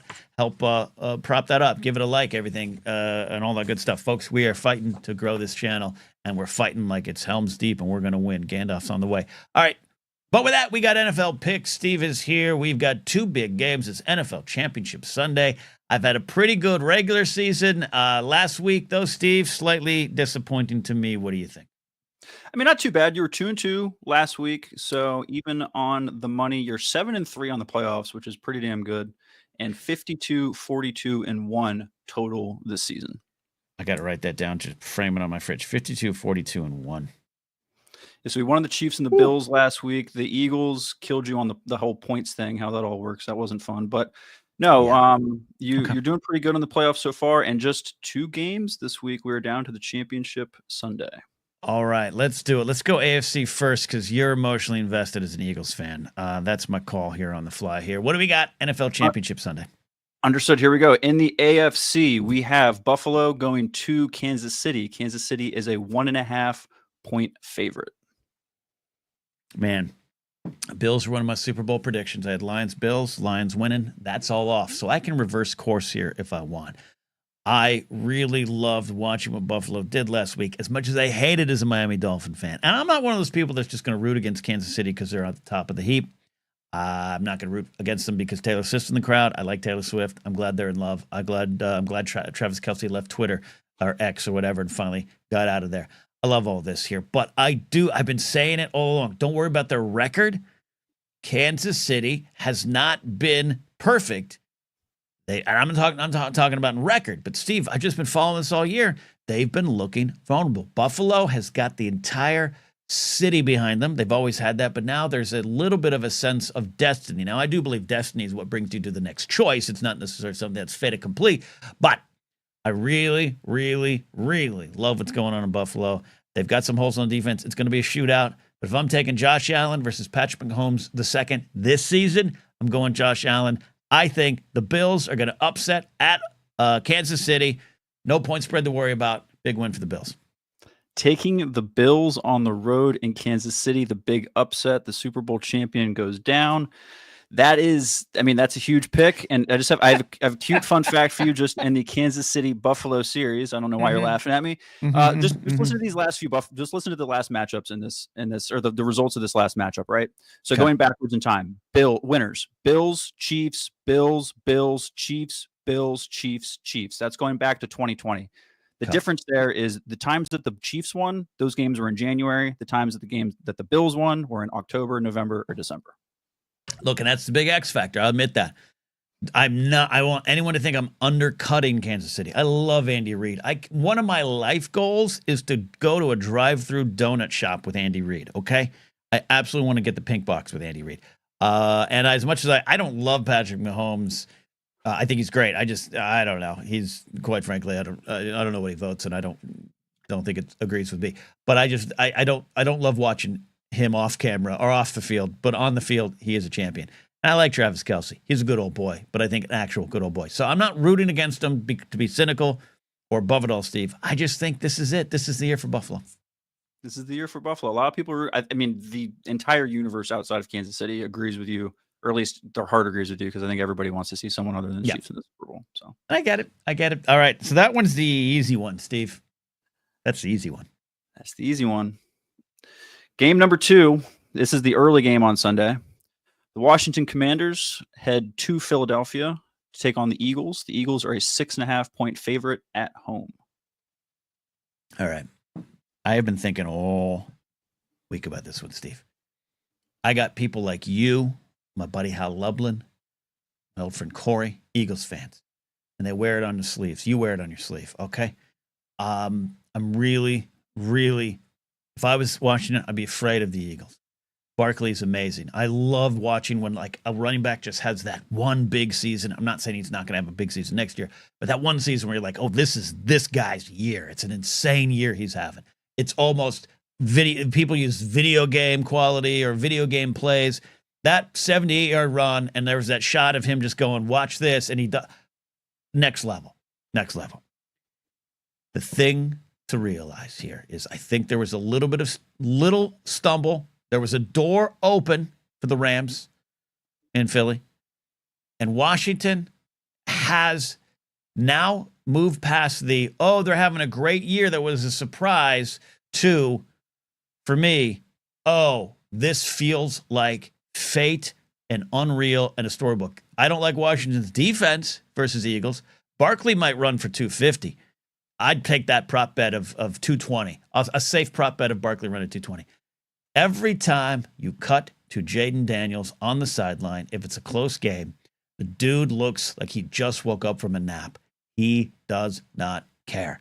He is special beyond just what he does on the field. It's what he does there on the sidelines. They believe in him. This year. Steve, it breaks my heart to tell you this. Washington's going to upset. Now, my worry is that point spread, that I might get screwed by this, but I can't worry about that. For my buddy Mark Ellis, my buddy Eddie Pence, Molly the Wonder Dog staring down at Washington on the football field. I've counted out Washington before. I shall not count them out again. Washington with the biggest upset of the NFL season. It's official. We are taking Washington in the NFC Championship game. My heart is broken, but I understand the logic. I agree with everything you said about Jaden Daniels. That that's the best. I mean, I've been watching football for a very long time now, and that is probably the best rookie quarterback I've ever seen. I'm talking about in a rookie season, right? Yeah. We're not talking about Marino's second season. We're not talking about Jeff George's ninth season. We're talking about in a rookie season, not just stats, but what he brings to the table. It is unworldly. Yeah, absolutely. I mean, this makes CJ Stroud's year last year look like typical. I mean, it's Yes. You see this once every generation of rookie quarterbacks really performing this well, and the fact that he's also like, I just full disclosure, I don't want to dox myself. I live in the area for the Commanders. This is the local team for me. I'm in enemy territory. This place is insane with Commander hype and lore, and everyone is going nuts. What's the gate code? Is there a gate code? Everyone is going nuts. So I'm super happy for like the folks around here and everything. Of course, I want them to lose horribly because they're a division rival, and I'm rooting for my Eagles. Personally, 6.5 is way too much. I think that's way too many points.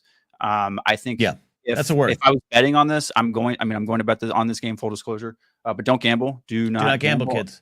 Just jelly beans is what I'm betting. Do not gamble. But 6.5 points is way too much. So Washington is a good pick here. I think if the Eagles win, I'm predicting a 4-point win as my homer biased self. I think the Eagles defense is really, really good. Vic Fangio knows how to make adjustments. This game, I think, comes down to can Jalen Hurts can Jalen Hurts do it? Is he healthy enough to do it? Can he make plays when Barkley is getting stuffed? That's going to be it. That is and look, I'm a Tua guy, and sometimes you just can't help the injuries. And I'm not saying Hurts is injury prone, but he's had one of those years. And who's your guys? Pickett's your backup, right? But he was hurt last week too. Pickett's a backup. Tanner McKee is the third string quarterback. Okay, a lot of potential there. People really like Tanner McKee. He's your typical really, really, really tall dude who throws darts. He knows how to throw slants to AJ Brown, so that is a good skill to have. Love it. All right, there you go. That's the picks, everybody. Steve, thank you for that. I'm not rooting against you. I'm just rooting for someone else. Okay? That's what we're doing. Understood. It was fun. Thank you so much, Ken. Appreciate it. All right. Steve doing the NFL picks. That's what we do there. Pretty soon here, in just a few minutes, we are going to be doing our title segment here, UFOs in the U.S., our obsession with UFO sightings. And it's not a segment which I have a ton of facts to present to you. I'm just asking the questions, right? That's what people love on podcasts, just asking questions. I'm hoping to line up a special guest, but I am waiting. It is always down to the last second with him because there's a baby involved. And who knows, a baby may be calling in. So in the meantime, I do want to have a call. I'm going to get to him now. If Brady is ready, Brady doesn't use his camera, so I don't get to see a thumbs up. But Brady, unmute your mic and let me know, and that will let me know that you're ready for a call. And before we get to the next segment, we're going to talk to Brady. So, all right, Brady, are you there? He is there. I saw it. Brady, 898-4M. Kyrie, you're on, buddy. How are you? Here. I'm good. How are you? Present. Yes, Mr. Knapsack. Yeah. So what's on your mind tonight? First of all, thank you for some of that information on UFO sightings in the United States.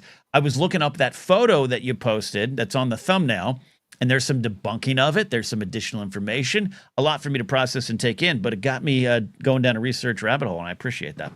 Yeah. I think what inspired me to send that photo was because, the last Blathering, I was talking about Red Note, and I made a joke about Americans and UFOs, right? I was the American, is that a UFO?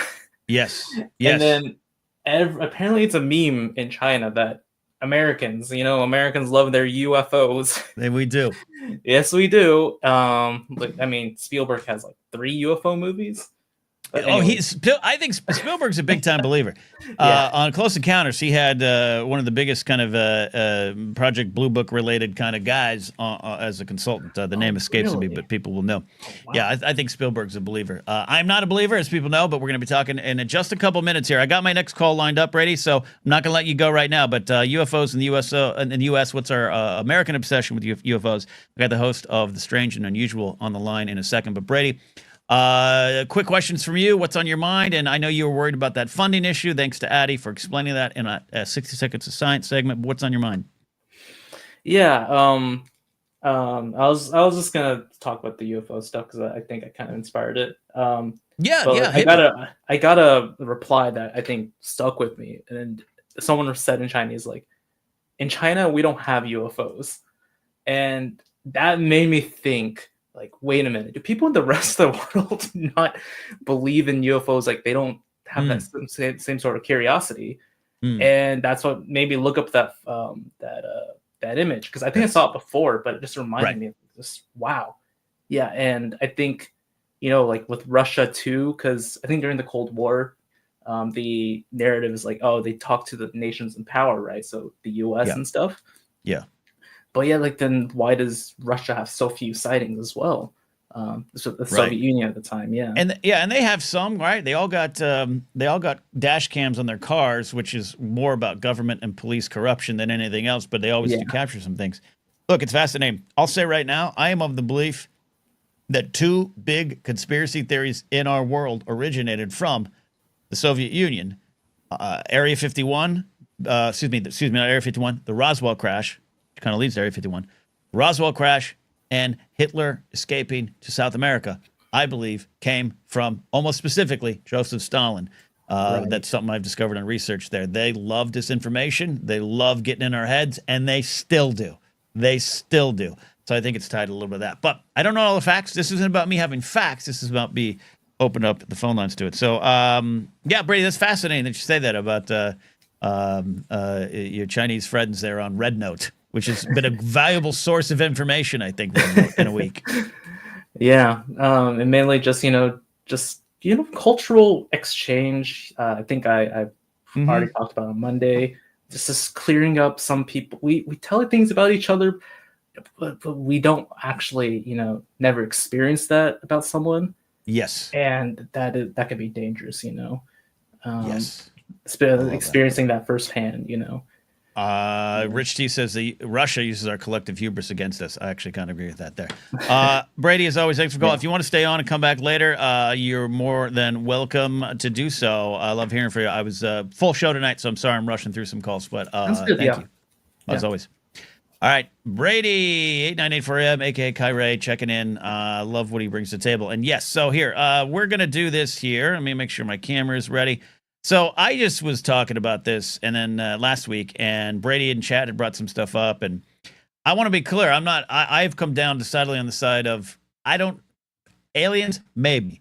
UFO sightings, 99% bunk. In fact, so bunk, I suggest going to Metabunk, Mick West's website, where they debunk most of this pretty easily and pretty down to the granular level of facts, but people don't want to accept it. But doesn't mean I don't enjoy the stories.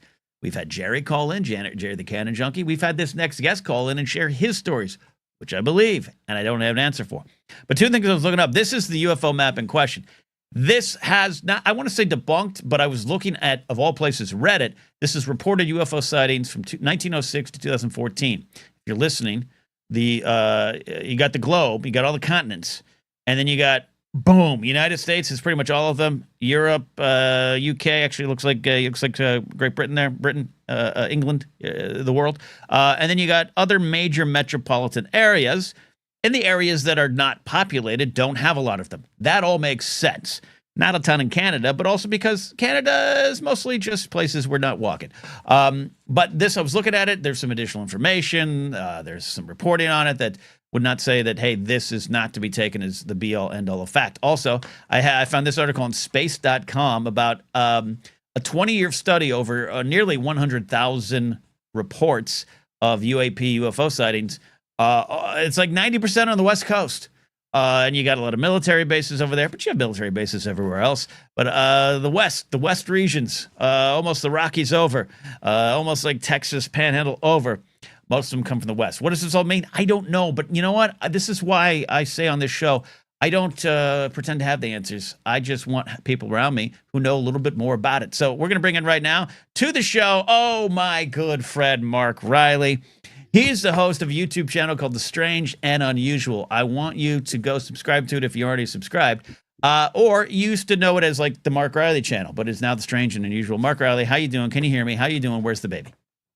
I can hear you. Can you hear me? Wait a minute.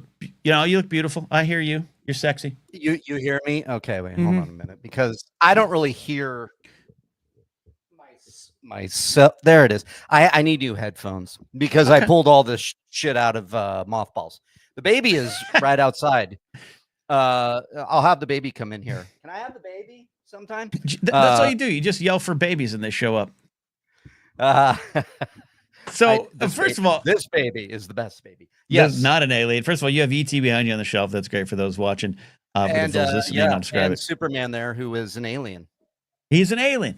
So Superman's first, before we dive into what I want to talk to tonight, and again, I don't have. I'm just. This is a wonder, and I want to be clear about that. I've been not only skeptical. I have been nope. That's a nope with my arms crossed on a lot of things. Yeah, you have.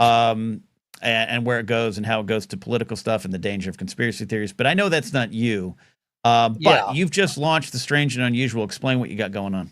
Strange and Unusual is the new channel. Is something that I remember that scene in The Godfather Part 3 when Al Pacino, Michael Corleone, Ken, was out of the family business and trying to get out, and then he gets pulled back in. That's the pull me back. Every time I'm out, they pull me back in. And there was always something calling me back to my channel because I had a good, healthy subscriber base, and people would always jump on that channel, hit me up on social media. What are you doing? Why aren't you doing things? And then having a daughter really changed my outlook on a lot of this. And the world is just effing crazy. Ken. Yeah. It's just across the board. And I've seen things in my own life that I can't explain. I've had paranormal experiences. And, I was then finally talking to our friend Christian Harloff and talking to him about this because he does Down to Earth with Christian Harloff. And I said, these are things I want to do. And he was very, very supportive of this. And I just immediately went and did this.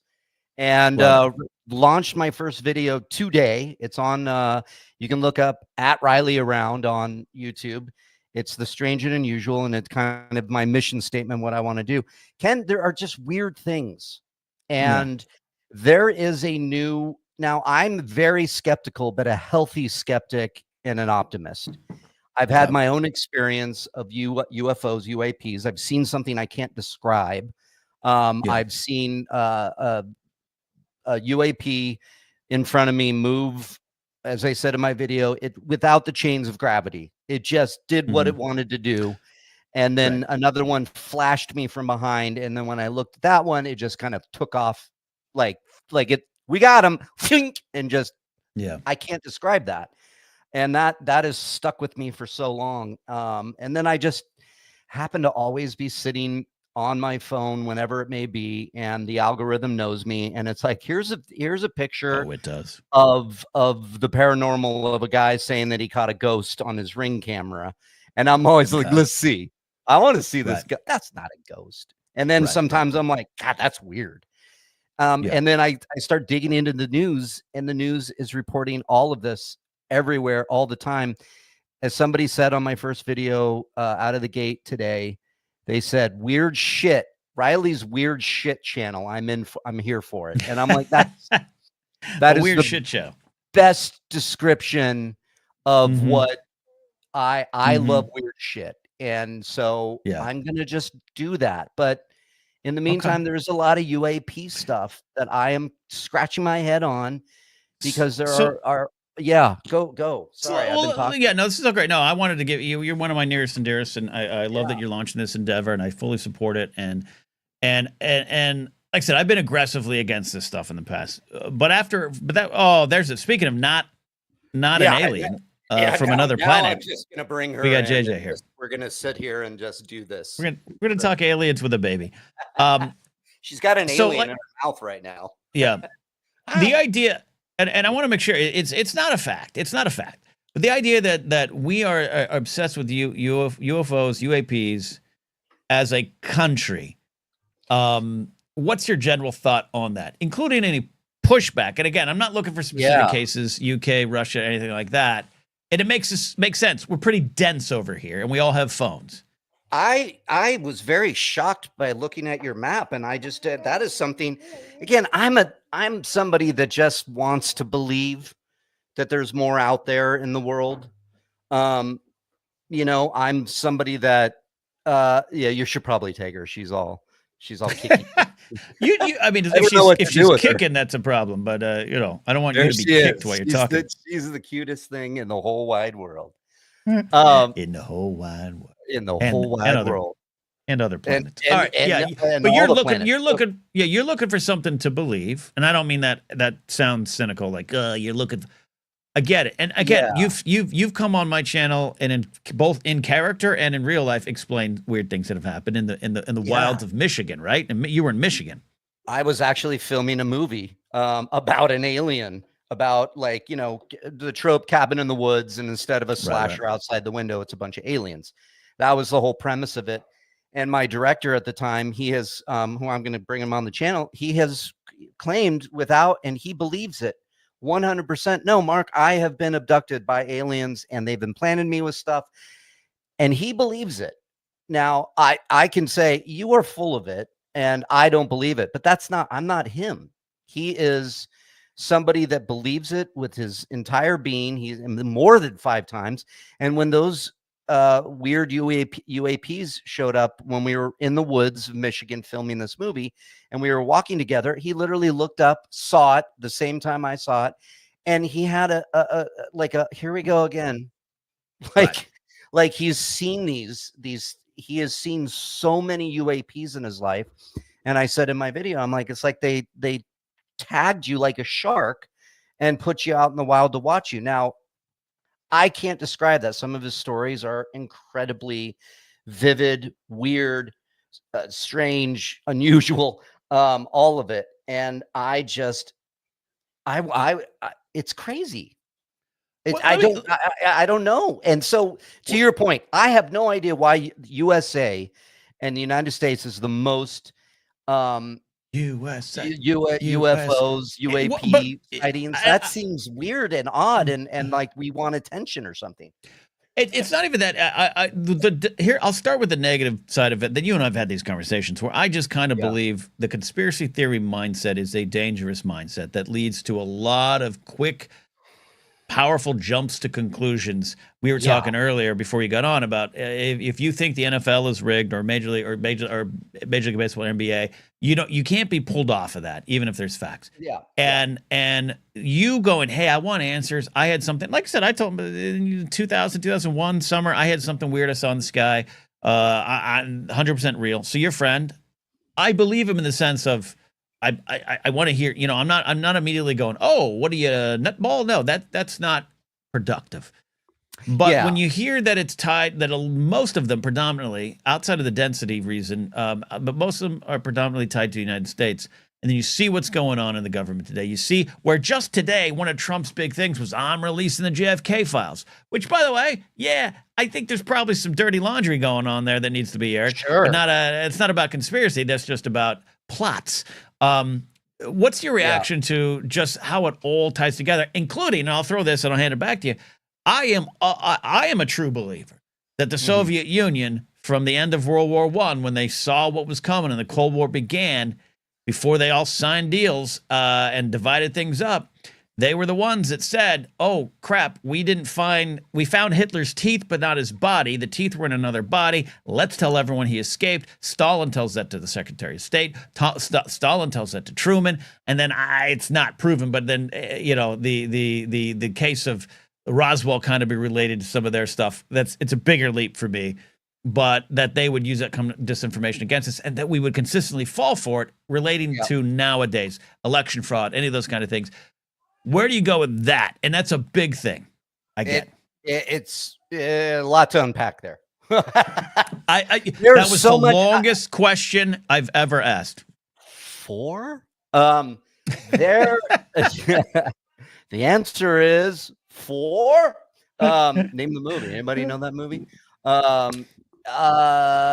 So I believe that most of this can and is misinformation, disinformation, and just letting letting just the telephone game do its thing. Yeah. You know, we said this, we said that, and then, you know, what's interesting is, to me, is the people that I look at, like military people, people that have high level clearances, classified information, are starting to come forward in this disclosure era that we're starting to find ourselves in.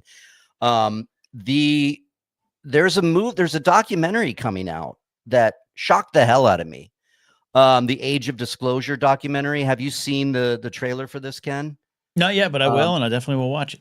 It's fascinating because like 25 high-ranking Pentagon government employees have finally stepped forward, and on this documentary have come out and said, I have seen non-human intelligence and have seen these, you know, vehicles, whatever you want to call them, UAPs, firsthand.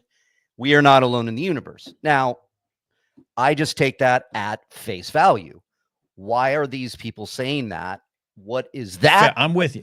Is that a part of the disinformation? We're going to say this because what it really is government tech held by Russia, China, and the United States in a Cold War, so to speak, behind the scenes, not wanting us to know we have advanced our technology so far that would blow everybody's mind. So we're going to hide behind aliens and just say it's aliens and they're real.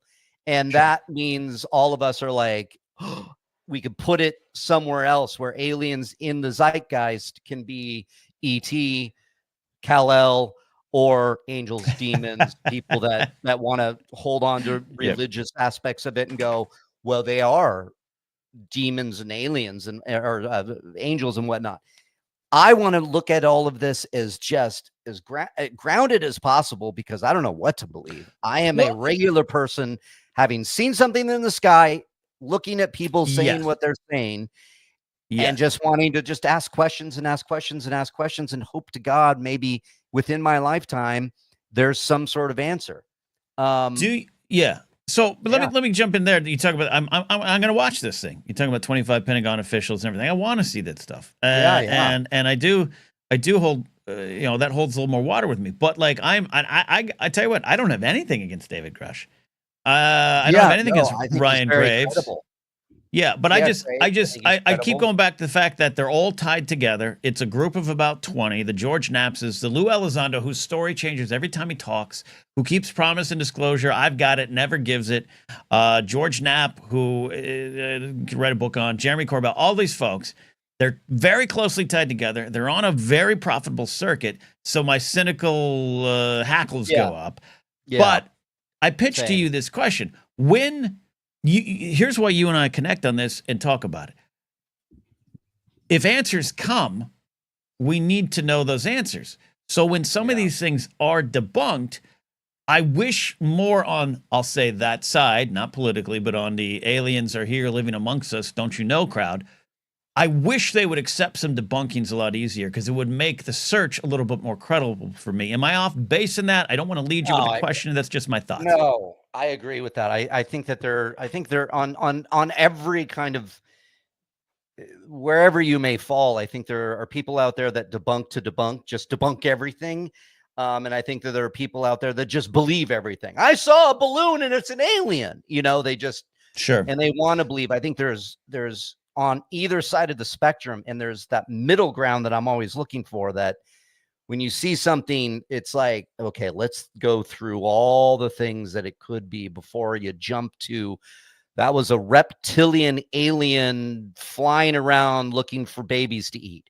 You know what I mean? It's like, I've heard that one. Yes. Where it's just crazy. Well, again, and you're not saying this, but like I did a lot of research on the Denver airport stuff, and the origin of the Denver airport stuff is a 1996 interview with an author named Alex Christopher, and she went on a radio show that was profiting off this kind of theory stuff, and came up with the lizard people are at the Denver airport. It's Illuminati stuff. And she's a Holocaust denier. A lot of her stuff begins there. I'm not saying everything does. But once you discover that, and some of the people you're talking about, I used to be a big fan of one big debunker. I unfollowed him the moment he revealed himself to be MAGA. That's it. I'm done. But like I am a giant fan of Mick West because I feel he does what you're saying. All right, let me look at it. Here's the evidence. I'll show you my work. Here's what I've come up with. Yeah. But I know he's hated by a lot of folks. Yeah, and I also know that when I was on the show with Christian for many months, for almost a year, I've heard of it. There was like a kind of a community that was very like standoffish and like, you can't, this is ours, and it's like, just no, I just want to ask questions. I just like, I'm part of this world as much as you are, so yeah. But like, is there value? Let me not lead you. I do want to say more on Mick West, but do you think there's values in debunks as we search for more answers? Absolutely. I think you need to be open to that. I again, like, there are people that are scientific that can debunk these things more than I can. So I want to listen. And some that would throw it back at me and throw terms at me that'd be like, I don't know. I guess ET's here, right? I'm a common man. I'm a layman. Yeah, I'm just seeing it from the side of what. So there was a case recently of something that was up. It was, I think, a videotape from like New Jersey or something. Two brothers are saying Mick West used false information to come up with his conclusion, because if he'd used the real information, his point would have been disproven. So he came back with a rebuttal video, literally showed everything that was done on Google Maps and said, here's the thing, here's the shot, here's the goddamn plane that was flying there, and these brothers are still fighting him on it. And my thought is like, at what point do you stop that grift and then start looking for what's real? Because I can't explain your story. I can't explain what I saw. Yeah, I want to know. I can't explain certain things. It's certainly not what I saw. And then there's like just a very spiritual part of me that has other ideas and other, like, do you know people? Sorry, no, continue. Our good friend Eric Bass saw something very similar to what I saw, and that there is. Explain quickly what you saw. Explain. You know what? The lights. Okay. Yeah, the light was floating across the sky, stopped, hovered, zipped off very fast, came back, zipped back in, and then behind me, the light just whoosh, I remember seeing the treetops of Michigan light up and I was so scared.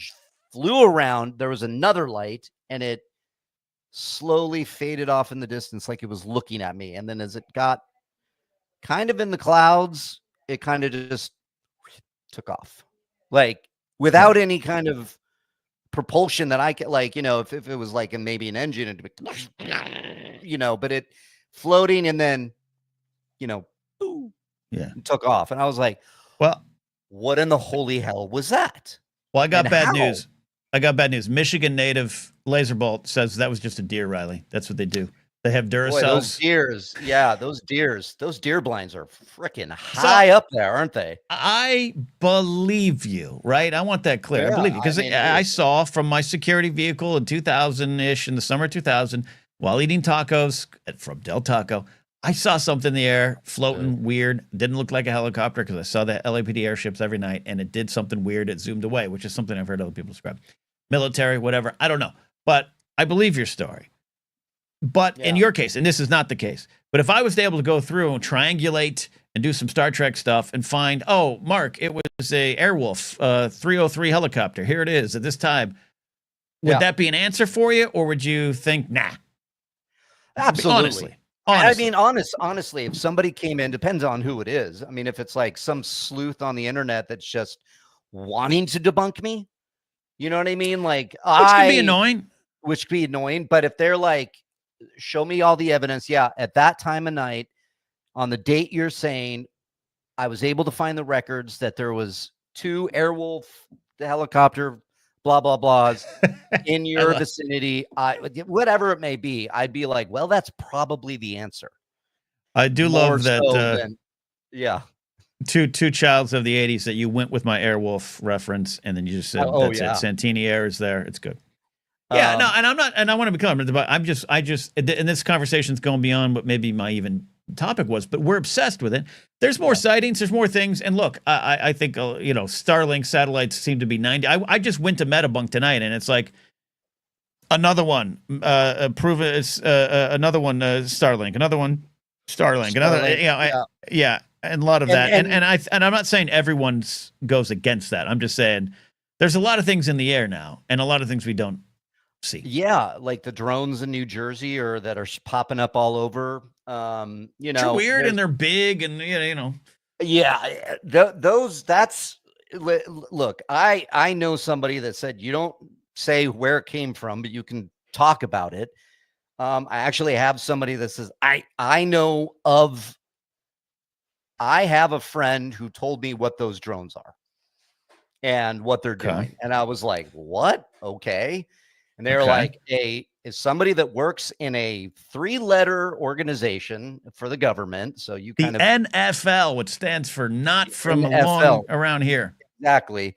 Said that it could be, it's probably what they said is it's probably government drones looking for a high ranking asset that they are worried about that got in the wrong hands. Or somebody that they're looking for, and the government is not going to tell you what that is. So they said it could be a weapon that was smuggled somewhere, and they don't know where. And so these drones are looking. It could be a high-ranking wanted person that has something that, and the government is not, and that's why the government is not saying shit. And they're not saying anything about what these drones are doing. And your friend has, or this person has the answers related more to that than alien. It's a high.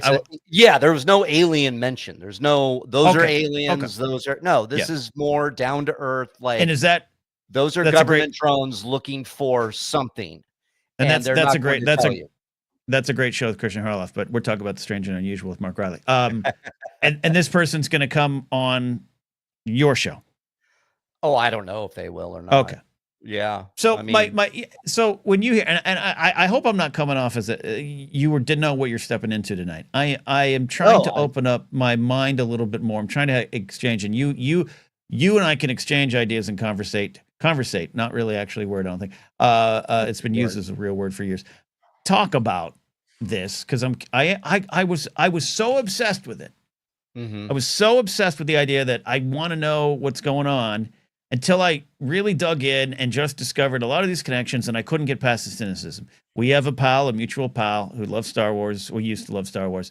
Christian Harloff, I hope he's watching, who's all in. And you're in, but I can talk to you about it a little easier because my thing is, hey, when Project Mogul is kind of revealed as the reason behind what Roswell, not necessarily Stalin and the Annie Jacobsen stuff that I do think is fascinating and might have some legitimacy to it, but it's Project Mogul. And no one in the military wanted us to know about Project Mogul, which was a recording on high altitude balloons.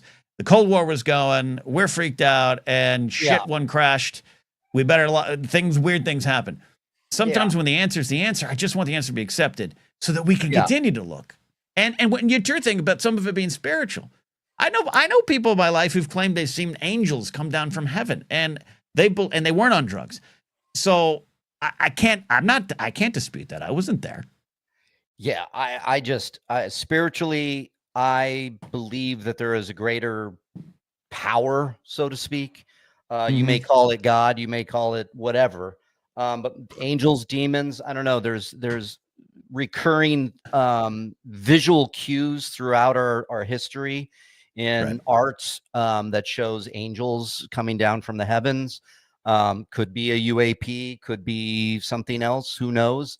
That to me is the spiritual side of it, where I want to believe. And again, when I say I want to believe, I know there's an X-Files thing with that. It's a great t-shirt. Yeah, it's a great t-shirt. Great t-shirt, but that's kind of where I hold myself. I want to believe, and I'm not going to, though, get blinded by, I don't want to fall into conspiracy. That's not great. I don't want to fall into, immediately debunk. I don't want to fall Yeah. into immediately the aliens are here. All hail our we got to our worry leaders. about AI more than the aliens, but AI is more clear and present danger than anything yes. up there right now. Yeah, I agree with that. I love watching these encounters. I watched that documentary and I finally finished the last episode where there was a Japanese woman that says, "Oh yeah, I can speak to the aliens, and I saw them when the Fukushima reactor blew up, and all of a sudden, all these lights are all over the place. And there was a gentleman from his window saw one just kind of hover in front of him, a big disc." And he says, "I think the aliens are trying to warn us. I think they're talking to us. I think they're looking out for us." That's a very nice. That episode was a very, very nice way to look at it, where they were like, these aliens are looking out for us and they want to communicate with us. I want to believe that more than anything is that my friend ET is going to come down, collect some plants, eat some Reese's Pieces with me. We're going to go on Halloween adventure, and then he's going to head off and he's going to hug me and say, "I love you." You know, I would love to see that. Yeah. Is that true? Probably not. Are they here? Are they under the ground and lightning's going to hit and all of a sudden they're going to come out and they're going to torch everybody and Tom Cruise is the only one that can save us? I was going to say, not. If that's the case, I'm packing peanut butter jelly sandwiches now. We're heading to that ferry before the aliens come out of the water. Yeah, and these are all stories to just, but that's the thing about you that I told many times. I said to Christian Harloff, because I know he wants to believe, I want to believe the disclosure, the government disclosures, and why it doesn't hit the mainstream news is that the alien UAP phenomenon is, you might as well say, I saw a UAP flying alongside Gandalf who was riding a dragon, because it's all fiction, fantasy. It's been couched in our culture as nothing but fiction and fantasy. And that's what people believe. So when you say there's a UAP up there and it might be alien, there's non-human stuff in there. That government official is saying this. My wife literally looked at me the other day and went, "Interesting. Anyways, what do you want for dinner?" It was just, and I want to believe us all. Yeah. Yeah. I want to believe these things, but is it real? Yeah. I don't know. We're going to wrap up this segment here. I've taken too much of your time tonight, but this was a great. I love. Thank you so much for calling in. But the strange this folks. By the way, I didn't have Mark Riley wasn't planned. I texted him maybe half hour before the show. Yeah. And so when you jump on, I was just answering questions. I said. I read Yeah. Gandalf in the chat. And I was Steve says Gandalf random. And then Gandalf and a dragon versus Chizzy. All right, I was going to send it off here, but Addie, our resident professor of smart things, has a question here. It says, "Okay, what's a UAP versus UFO?" It's Addie. It's funny you mentioned that because earlier in the show, Addie, we were talking about global warming is a term almost we shouldn't use anymore because it comes with it some baggage in the branding. Much like I think maybe don't use the phrase defund the police when you're trying to talk about law enforcement issues, which I think are very real and I support. I believe in the restructuring or the retraining of law enforcement or the refocusing of law enforcement to funding, whether true or not. It's just a buzzword. Global warming. Well, it's pretty cold right now. We got bad advertising. UFO, and I'm not saying this was the only reason why. Unidentified flying objects becomes what is it? UFO is unexplained aerial phenomenon. Yeah.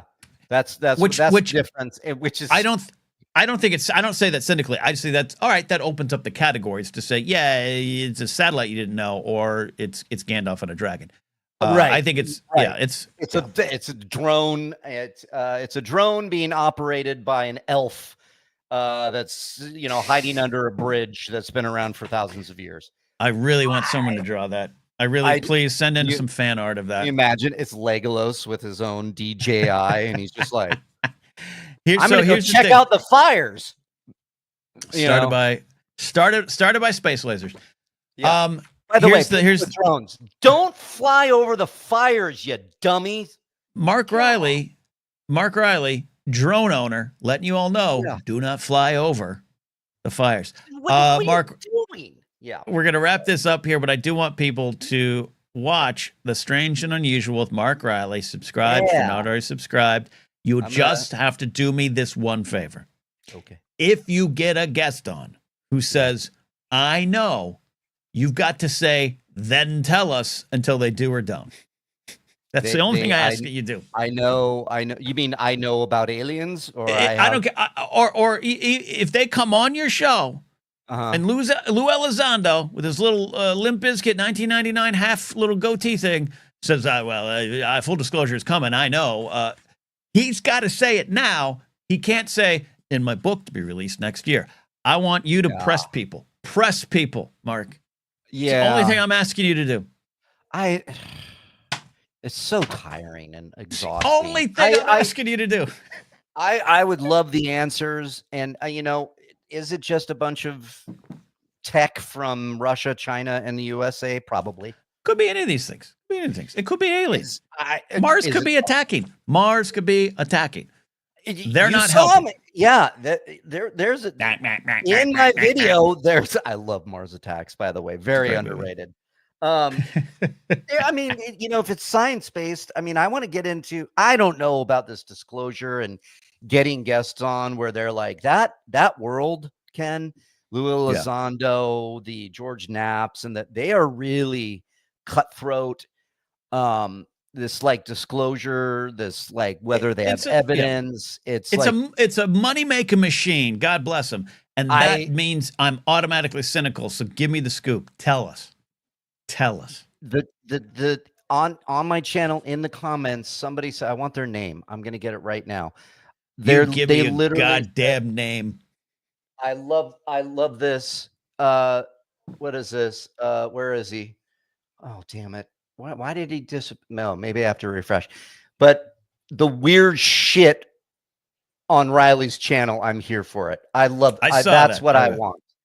I want that. No, that's what this is. Weird videos, and whether I'm not going to have any answers. I'm just going to talk about this and wonder about this and ask, because these things that are out there really force you to be existential and question what's going on and wonder why is my camera doing that? Do you see that? It's doing this yeah. No, it looks, you're actually showing on screen. Your autofocus is showing on screen. For the aliens, only Jeremy Corbell will tell us. Sign up for his courses, $10.99 a week. All right. I'm not being cynical about you. You know that. I love you. You're one of my favorites. You've actually helped me through a very tough time this week. I won't say on air. Thank you, my friend. Something going on with me. So I appreciate it. By the way, today only made $6. But so we'll talk more. Strange and unusual. Mark Riley, thanks for calling in, buddy. You got a baby to go feed. Well, your wife's doing all that. I gotta feed myself. I'm hungry. All right, everybody. All right. Go check out the channel. Thank you. I'm dropping my first video tomorrow morning. Ish. Can't wait. Baby. I'll be there. All right. There we go. Bye, everybody. Mark Yodi Riley, check it in. Love that. That was totally impromptu. That's what I love doing that. I love that here in the Blathering. This is what the Blathering can be. Thank you all for hanging. More people jumping in here tonight. I really appreciate a lot of great comments too. I was seeing it. I was trying to keep up, but when I've got a guest, good focus on the guest. Right now, for here is we're running late tonight, but we're gonna have an open forum. If you have a super chat for me, obviously appreciate it. Really helps go towards the growth of the channel and keeping things going. But what we're gonna do now on the Thursday show, if I get super chats early in the show, I'm gonna put them all to a question segment towards the end here. But right now, he's been waiting so patiently. One of my favorite calls to take here. It is my man from Kingsport, Tennessee, Kingsport, Cal. Calvin, how are you doing? I don't know, Ken. Do I sound all right? You sound better than ever, my friend. I don't know. I'm getting a little crazy back here. You're in Kingsport, Tennessee. Have you seen an alien? No, I've never seen an alien, Ken. I don't believe I ever will. Okay, I'm with you. Ken, everybody, I will tell you this, Ken. It is cold here. I am going out there. You have to say something about that. The other day, well, actually, like 2 nights ago, or was it last night? Every day runs together. It was 7 degrees at night. Yeah, it was terrible. No, it's not good. Your cars freeze and all that stuff, and it's not good at all. But but no, everybody had if I do have a question. I don't know. Actually, let me just ask you real quick. Ask me. That's why you're here, buddy. Well, if it's appropriate, I don't know. I have a question about. I heard something about your life partner as a business venture. You were watching The Wangers with Christian Ruvacava and Correct. Cody Hall. Heather Grace Correct. Hancock, actor, business person, and witch was on the show. So what's your question? Yeah, she is a witch. I was just wondering. I mean, what's the? She didn't really elaborate on that. I don't know if you have the. Then I can't Okay. elaborate on it.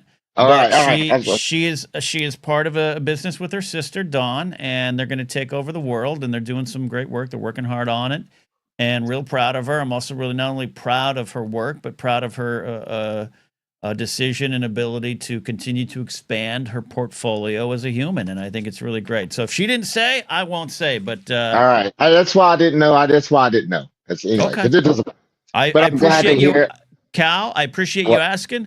Appreciate you asking, but also mind your business. Yes, I know exactly. But she did bring it up. But I'm I know kidding. you did. But Okay.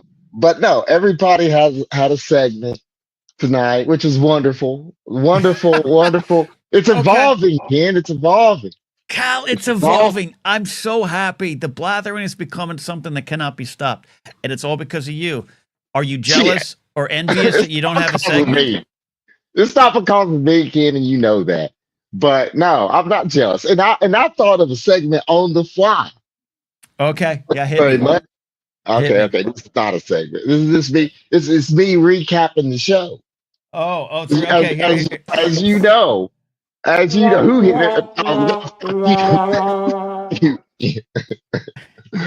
Well, I won't try it then. I won't try my segment. Everybody you calm it down. Got their shot. Calm it down. Anyway. Your brain is freezing out there. No. All right, what's your segment? You got a sheet of paper. Hold on. You got it. Do this every time, Cal, shut your mouth. Shut your mouth, Cal. What? You got a pad of paper out. This is the most impressive thing I've ever seen. What's your segment?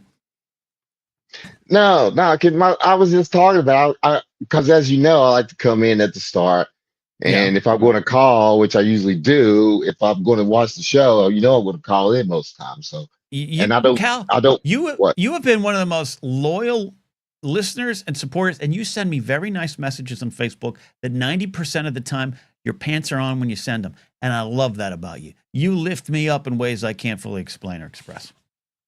Well, Ken, whatever. We're friends in a parasocial form. I realize that, but we are still friends. But anyway, when I get to Kingsport, Tennessee again, I fly into that Bristol Tri-Cities Airport. You're picking me up. We're going to that Cheddar's, and we're going to have some rice and beans and a whiskey. Well, I'll believe that whenever it happens. Okay. You already threatened me once. You think that I'm never going to forget that, kid. All right. What is your segment? What is your segment? Anyway, what is your segment? It's not a segment, Ken. I was just saying I could recap the show. Recap the show. I'll get on. I can't now. Anyway, I write stuff down while I'm watching the show that I think is funny and stuff that I might maybe remember because as you know, I'm drinking during this show. So am I. The reason why I drink write this shit down. You see this Team Zoc mug that you can get on my Fourth Wall shop? There's been straight whiskey in it the entire show. So here we go. Here's your segment, the recap with Cal. Well, here right here is what I remember. I didn't write everything down. Actually, I didn't write that much down. And now I don't even remember what stuff I wrote down was supposed to mean. And I know you probably know. I will do this. I will say Addie was very informative. Right. With everything. That was great. She had a nice segment there. 89, 84 I refuse to call him by his actual name. Mm-hmm. He set off the thing with the UFO topic. He even tried to get that out there. I heard him say it. Mm-hmm. Yeah. Jared with the mask. And at the top, and not at the top, but that was amazing. That was fucking hilarious because you couldn't hear anybody. That was a great part. It was me. Yeah. Okay. Yes, it was you. That was great. You should probably clip that out, but I don't know if you would. And Plume was right. And And wait a minute. And for the people out there with the mustard, you don't gotta put mustard on it. And Right. spam is awesome. You can fry that shit. You can do a lot of things with spam. Go Yep. on Google and fucking Yep. look up spam and see what all you can do with it. But anyway, I love that we've reached the F word part of the show. I'm sorry. That's why I wanted to go last because I can't control myself, Ken. It's Cal. And, I don't want to control you. And Riley, I knew it. I should have put two together because Riley went on live earlier today talking about something about UFOs, and I got a notification for it. And I was like, what's he doing? But I was watching something else live. But anyway, it doesn't matter. But when you with the UFO thing, I was like, when you started talking about it, I was like, yes, it's got to be Riley. But anyway, so that I think I covered everything. I covered everything. So there you go. Did. There you go. There you go. Recap with Cal. Recap. Love I'm it. just telling you everything that you already know that happened. But those are that's highlights. hilarious. That's your highlight.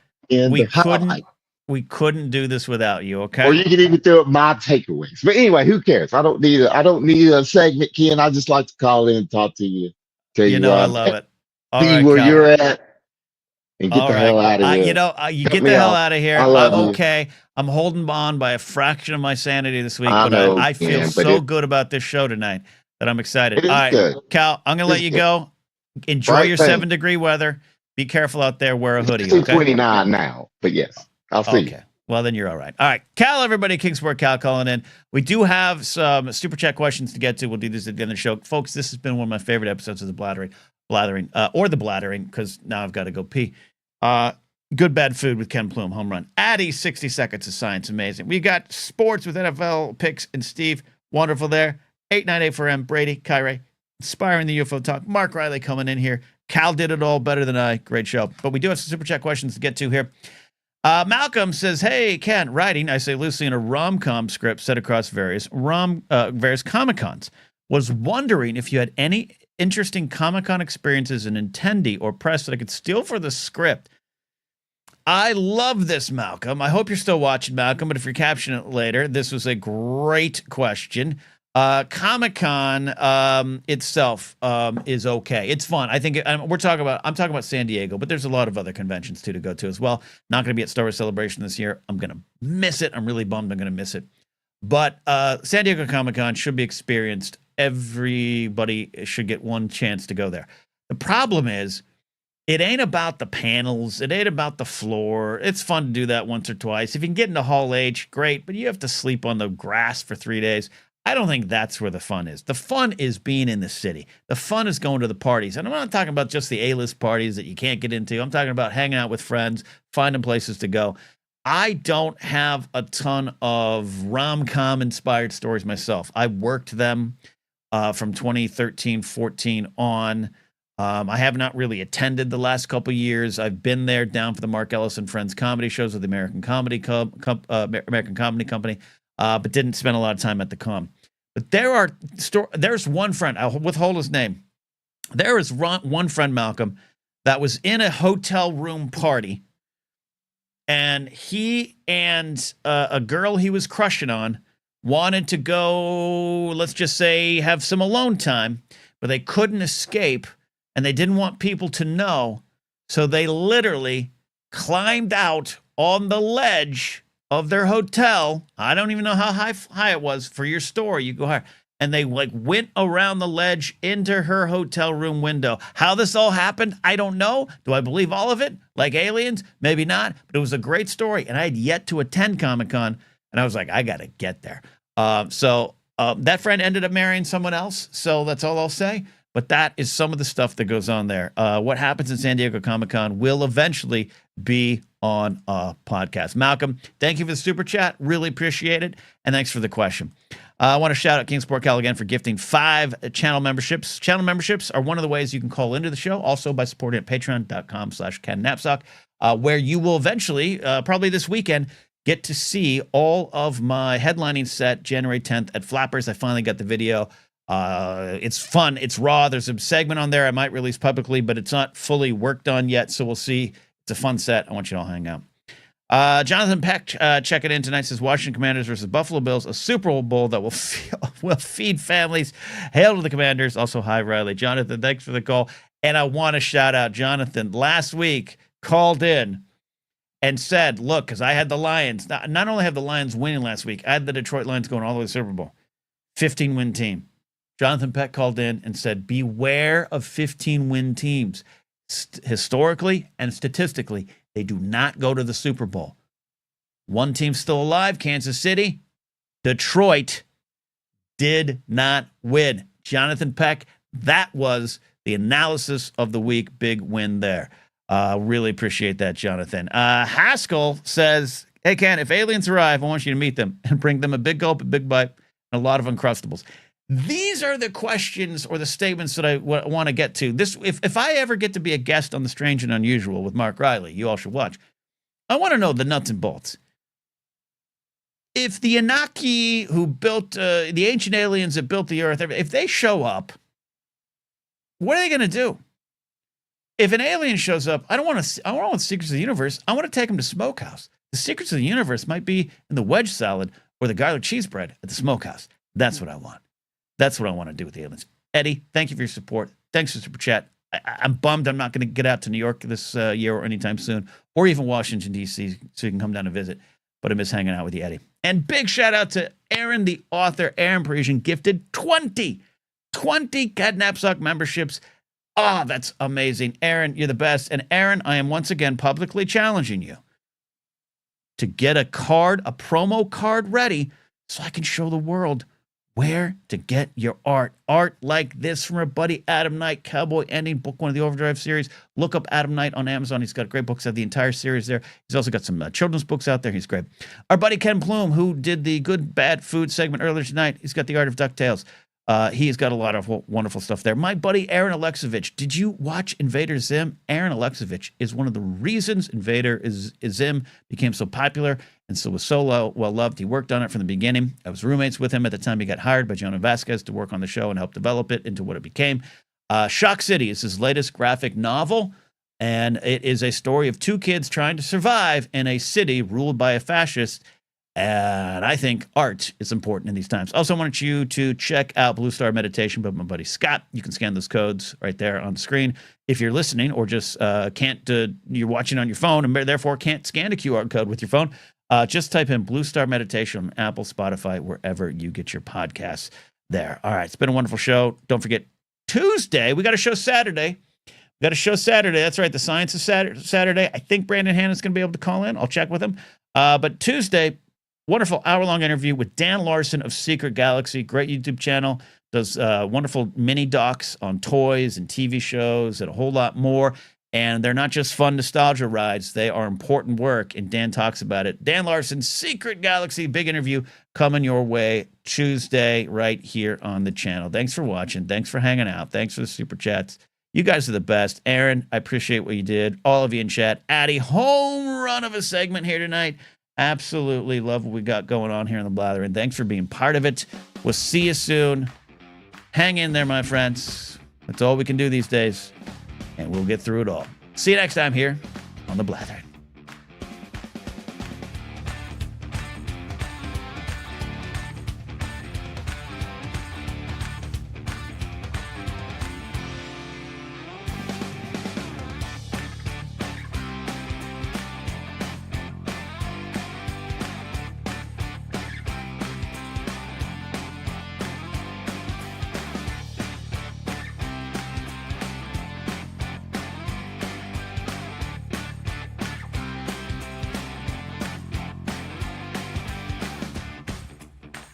The Blathering is recorded in front of a live studio audience produced by 100 me, hosted by Catnapsock. See you next time. Bye.